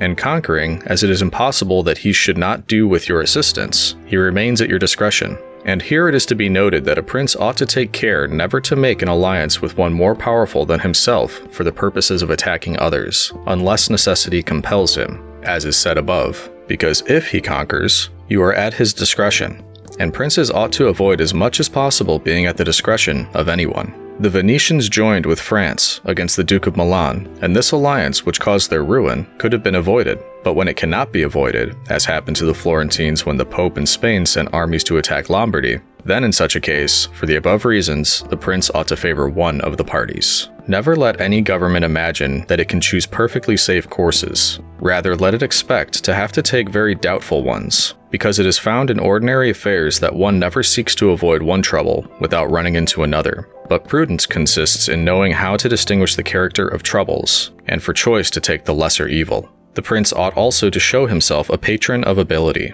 and to honor the proficient in every art, At the same time, he should encourage his citizens to practice their callings peaceably, both in commerce and agriculture, and in every other following, so that the one should not be deterred from improving his possessions for fear lest they be taken away from him, or another from opening up trade for fear of taxes. But the prince ought to offer rewards to whoever wishes to do these things, and designs in any way to honor his city or state. Further, he ought to entertain the people with festivals and spectacles at convenient seasons of the year, and as every city is divided into guilds or societies, he ought to hold such bodies in esteem, and associate with them sometimes, and show himself an example of courtesy and liberality, nevertheless always maintaining the majesty of his rank. For this he must never consent to abate in anything. Chapter 22. Concerning the secretaries of princes. The choice of servants is of no little importance to a prince, and they are good or not according to the discrimination of the prince. And the first opinion which one forms of a prince, and of his understanding, is by observing the men he has around him. And when they are capable and faithful, he may always be considered wise, because he has known how to recognize the capable and to keep them faithful. But when they are otherwise, one cannot form a good opinion of him, for the prime error which he made was in choosing them. There were none who knew Messer Antonio da Finafro as the servant of Pandolfo Petrucci, Prince of Siena, who would not consider Pandolfo to be a very clever man in having Finafro for his servant, because there are three classes of intellects, one which comprehends by itself, another which appreciates what others comprehended, and a third which neither comprehends by itself nor by the showing of others. The first is the most excellent, the second is good, and the third is useless. Therefore, it follows necessarily that, if Pandolfo was not in the first rank, he was in the second. For whenever one has judgment to know good and bad when it is said and done, although he himself may not have had the initiative, yet he can recognize the good and the bad in his servant, and the one he can praise, and the other correct. Thus the servant cannot hope to deceive him, and is kept honest. But to enable a prince to form an opinion of his servant, there is one test which never fails. When you see the servant thinking more of his own interests than of yours, and seeking inwardly his own profit in everything, such a man will never make a good servant, nor will you ever be able to trust him, because he who has the state of another in his hands ought never to think of himself, but always of his prince, and never pay any attention to matters in which the prince is not concerned. On the other hand, to keep his servant honest, the prince ought to study him, honoring him, enriching him, doing him kindnesses, sharing with him the honors and cares, and at the same time let him see that he cannot stand alone, so that many honors may not make him desire more, many riches make him wish for more, and that many cares may make him dread chances. When therefore servants, and princes towards servants, are thus disposed, they can trust each other. But when it is otherwise, the end will always be disastrous for either one or the other. Chapter 23. How flatterers should be avoided. I do not wish to leave out an important branch of this subject, for it is a danger from which princes are with difficulty preserved, unless they are very careful and discriminating. It is that of flatterers, and of whom courts are full, because men are so self-complacent in their own affairs, and in a way so deceived in them that they are preserved with difficulty from this pest, and if they wish to defend themselves, they run the danger of falling into contempt. Because there is no other way of guarding oneself from flatterers except letting men understand that to tell you the truth does not offend you, but when every one may tell you the truth, respect for you abates. Therefore, a wise prince ought to hold a third course by choosing the wise men in his state, and giving to them only the liberty of speaking the truth to him, and then only of those things of which he inquires, and of none others. But he ought to question them upon everything, and listen to their opinions, and afterward form his own conclusions. With these counselors, separately and collectively, he ought to carry himself in such a way that each of them should know that, the more freely he shall speak, the more he shall be preferred. Outside of these he should listen to no one, pursue the thing resolved on, and be steadfast in his resolutions. He who does otherwise is either overthrown by flatterers, or is so often changed by varying opinion, that he falls into contempt. I wish on this subject to adduce a modern example. Fra Luca, the man of affairs to Maximilian, the present emperor, speaking of his majesty, said, "He consulted with no one, yet never got his own way in anything." This arose because of his following a practice, the opposite to the above. For the emperor is a secretive man. He does not communicate his designs to anyone, nor does he receive opinions on them. but as in carrying them into effect, they become revealed and known. They are at once obstructed by those men whom he has around him, and he, being pliant, is diverted from them. Hence it follows that those things he does one day, he undoes the next, and no one ever understands what he wishes or intends to do, and no one can rely on his resolutions. A prince, therefore, ought always to take counsel, but only when he wishes and not when others wish. He ought rather to discourage everyone from offering advice unless he asks it. But however, he ought to be a constant inquirer, and afterwards a patient listener concerning the things of which he inquired. Also, on learning that anyone, on any consideration, has not told him the truth, he should let his anger be felt. And if there are some who think that a prince who conveys an impression of his wisdom is not so through his own ability, but through the good advisers that he has around him, beyond doubt they are deceived, because this is an axiom which never fails, that a prince who is not wise himself will never take good advice, unless by chance he has yielded his affairs entirely to one person who happens to be a very prudent man. In this case indeed he may be well governed, but it would not be for long, because such a governor would in a short time take his state away from him. But if a prince who is not inexperienced should take counsel from more than one, he will never get united counsel, nor will he know how to unite them. Each of the counselors will think of his own interests, and the prince will not know how to control them or to see through them. And they are not to found otherwise, because men will always prove untrue to you, unless they are kept honest by constraint. Therefore it must be inferred that good counsels, whencesoever they come, are born of the wisdom of the prince, and not the wisdom of the prince from good counsels.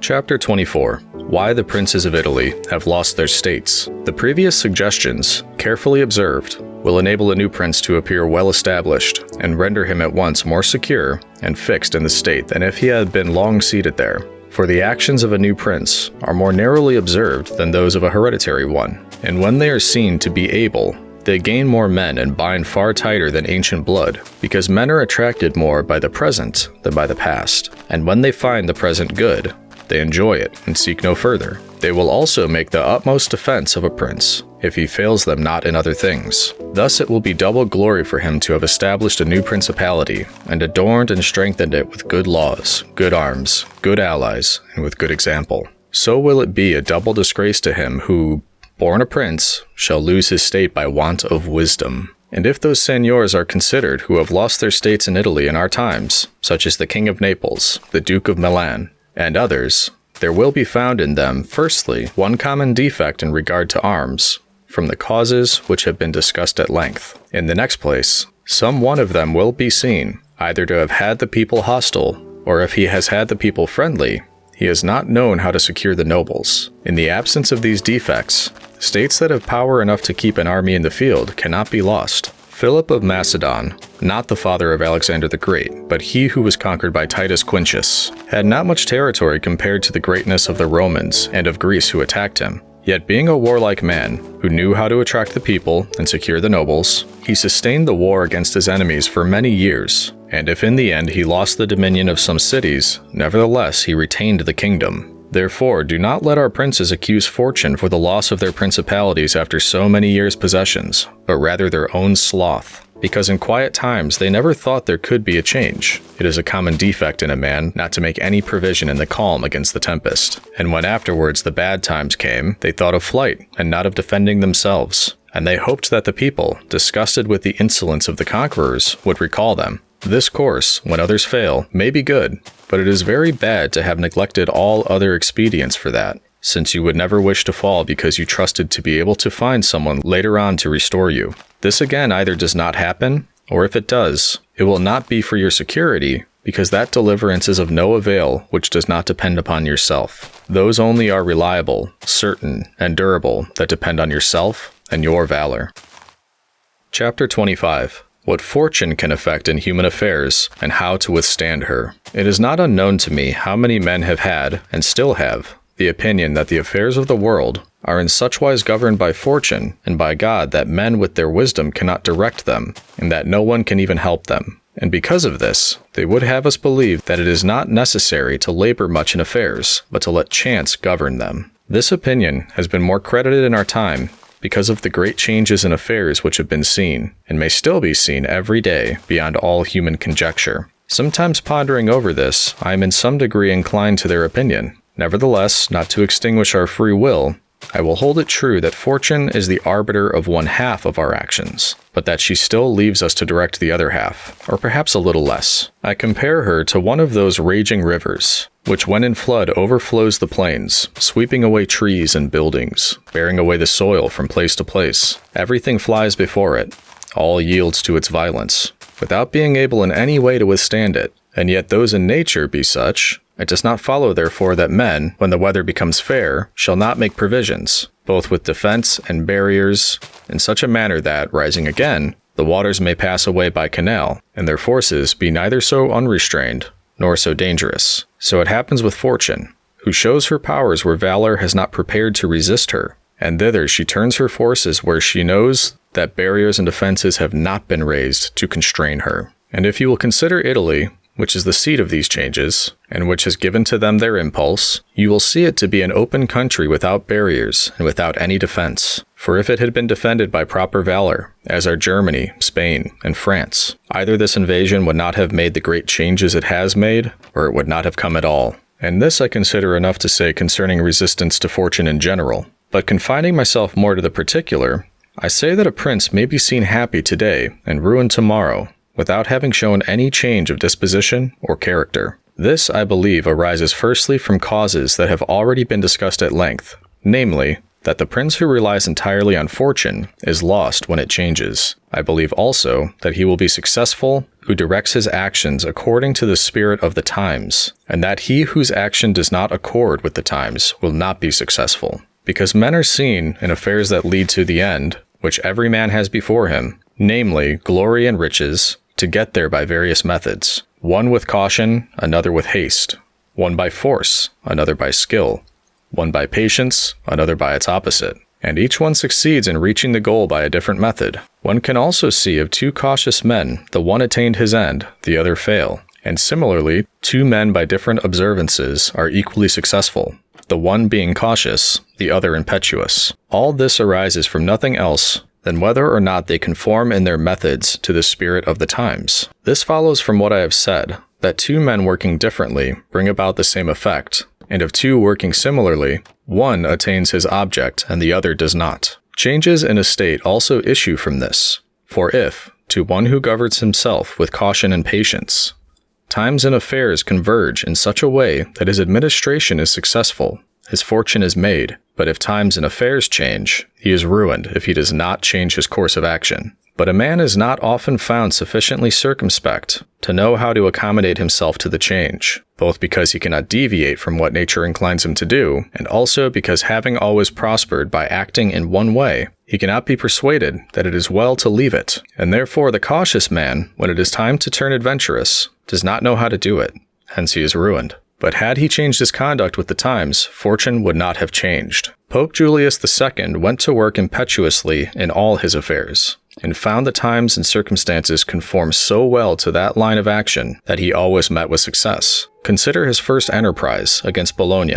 Messer Giovanni Bentivogli being still alive. The Venetians were not agreeable to it, nor was the King of Spain, and he had the enterprise still under discussion with the King of France. Nevertheless, he personally entered upon the expedition, with his accustomed boldness and energy, a move which made Spain and the Venetians stand irresolute and passive. The latter from fear, the former from desire to recover the kingdom of Naples. On the other hand, he drew after him the King of France, because that king, having observed the movement and desiring to make the Pope his friend so as to humble the Venetians, found it impossible to refuse him. Therefore Julius, with his impetuous action, accomplished what no other pontiff with simple human wisdom could have done. For if he had waited in Rome until he could get away, with his plans arranged and everything fixed, as any other pontiff would have done, he would never have succeeded, because the King of France would have made 1,000 excuses, and the others would have raised 1,000 fears. I will leave his other actions alone, as they were all alike, and they all succeeded, for the shortness of his life did not let him experience the contrary.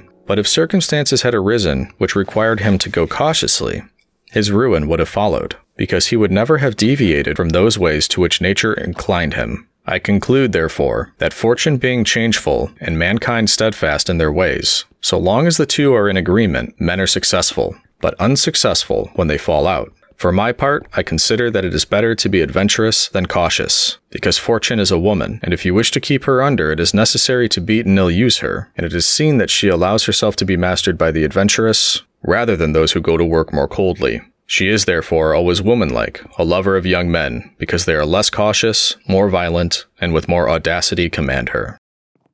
Chapter 26. An exhortation to liberate Italy from the barbarians. Having carefully considered the subject of the above discourses, and wondering within myself whether the present times were propitious to the new prince, and whether there were elements that would give an opportunity to a wise and virtuous one to introduce a new order of things, which would do honor to him, and good to the people of this country. It appears to me that so many things concur to favor a new prince, that I never know a time more fit than the present. And if, as I said, it was necessary that the people of Israel should be captives so as to make manifest the ability of Moses, that the Persians should be oppressed by the Medes, so as to discover the greatness of the soul of Cyrus, and that the Athenians should be dispersed to illustrate the capabilities of Theseus, then at the present time, in order to discover the virtue of an Italian spirit, it was necessary that Italy should be reduced to the extreme that she is now in, that she should be more enslaved than the Hebrews, more oppressed than the Persians,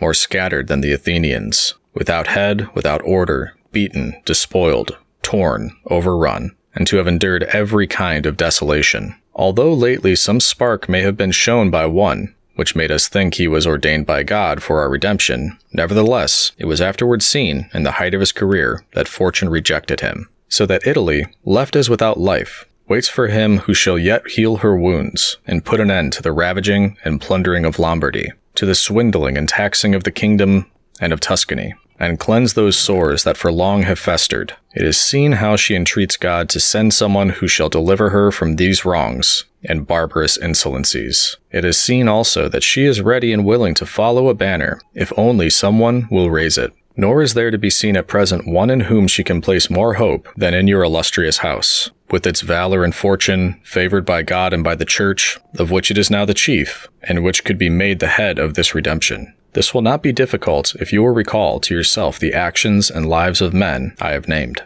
And although they were great and wonderful men, yet they were men, and each one of them had no more opportunity than the present offers, for their enterprises were neither more just nor easier than this, nor was God more their friend than he is yours. With us there is great justice, because that war is just which is necessary, and arms are hallowed when there is no other hope but in them. Here there is the greatest willingness, and where the willingness is great, the difficulties cannot be great if you will only follow those men to whom I have directed your attention. Further than this, how extraordinarily the ways of God have been manifested beyond example. The sea is divided, a cloud has led the way, the rock has poured forth water, it has rained manna, everything has contributed to your greatness. You ought to do the rest. God is not willing to do everything, and thus take away our free will, and that share the glory which belongs to us. And it is not to be wondered at if none of the above-named Italians have been able to accomplish all that is expected from your illustrious house. And if in so many revolutions in Italy, and in so many campaigns, it has always appeared as if military virtue were exhausted, this has happened because the old order of things was not good, and none of us have known how to find a new one. And nothing honors a man more than to establish new laws and new ordinances when he himself has newly risen. Such things, when they are well-founded and dignified, will make him revered and admired. And in Italy, there are not wanting opportunities to bring such into use in every form. Here there is great valor in the limbs, whilst it fails in the head. Look attentively at the duels and the hand-to-hand combats. How superior the Italians are in strength, dexterity, and subtlety. But when it comes to armies, they do not bear comparison, and this springs entirely from the insufficiency of the leaders, since those who are capable are not obedient, and each one seems to himself to know, there having never been any one so distinguished above the rest, either by valor or fortune, that others would yield to him. Hence it is that for so long a time, and during so much fighting in the past 20 years, whenever there has been an army wholly Italian,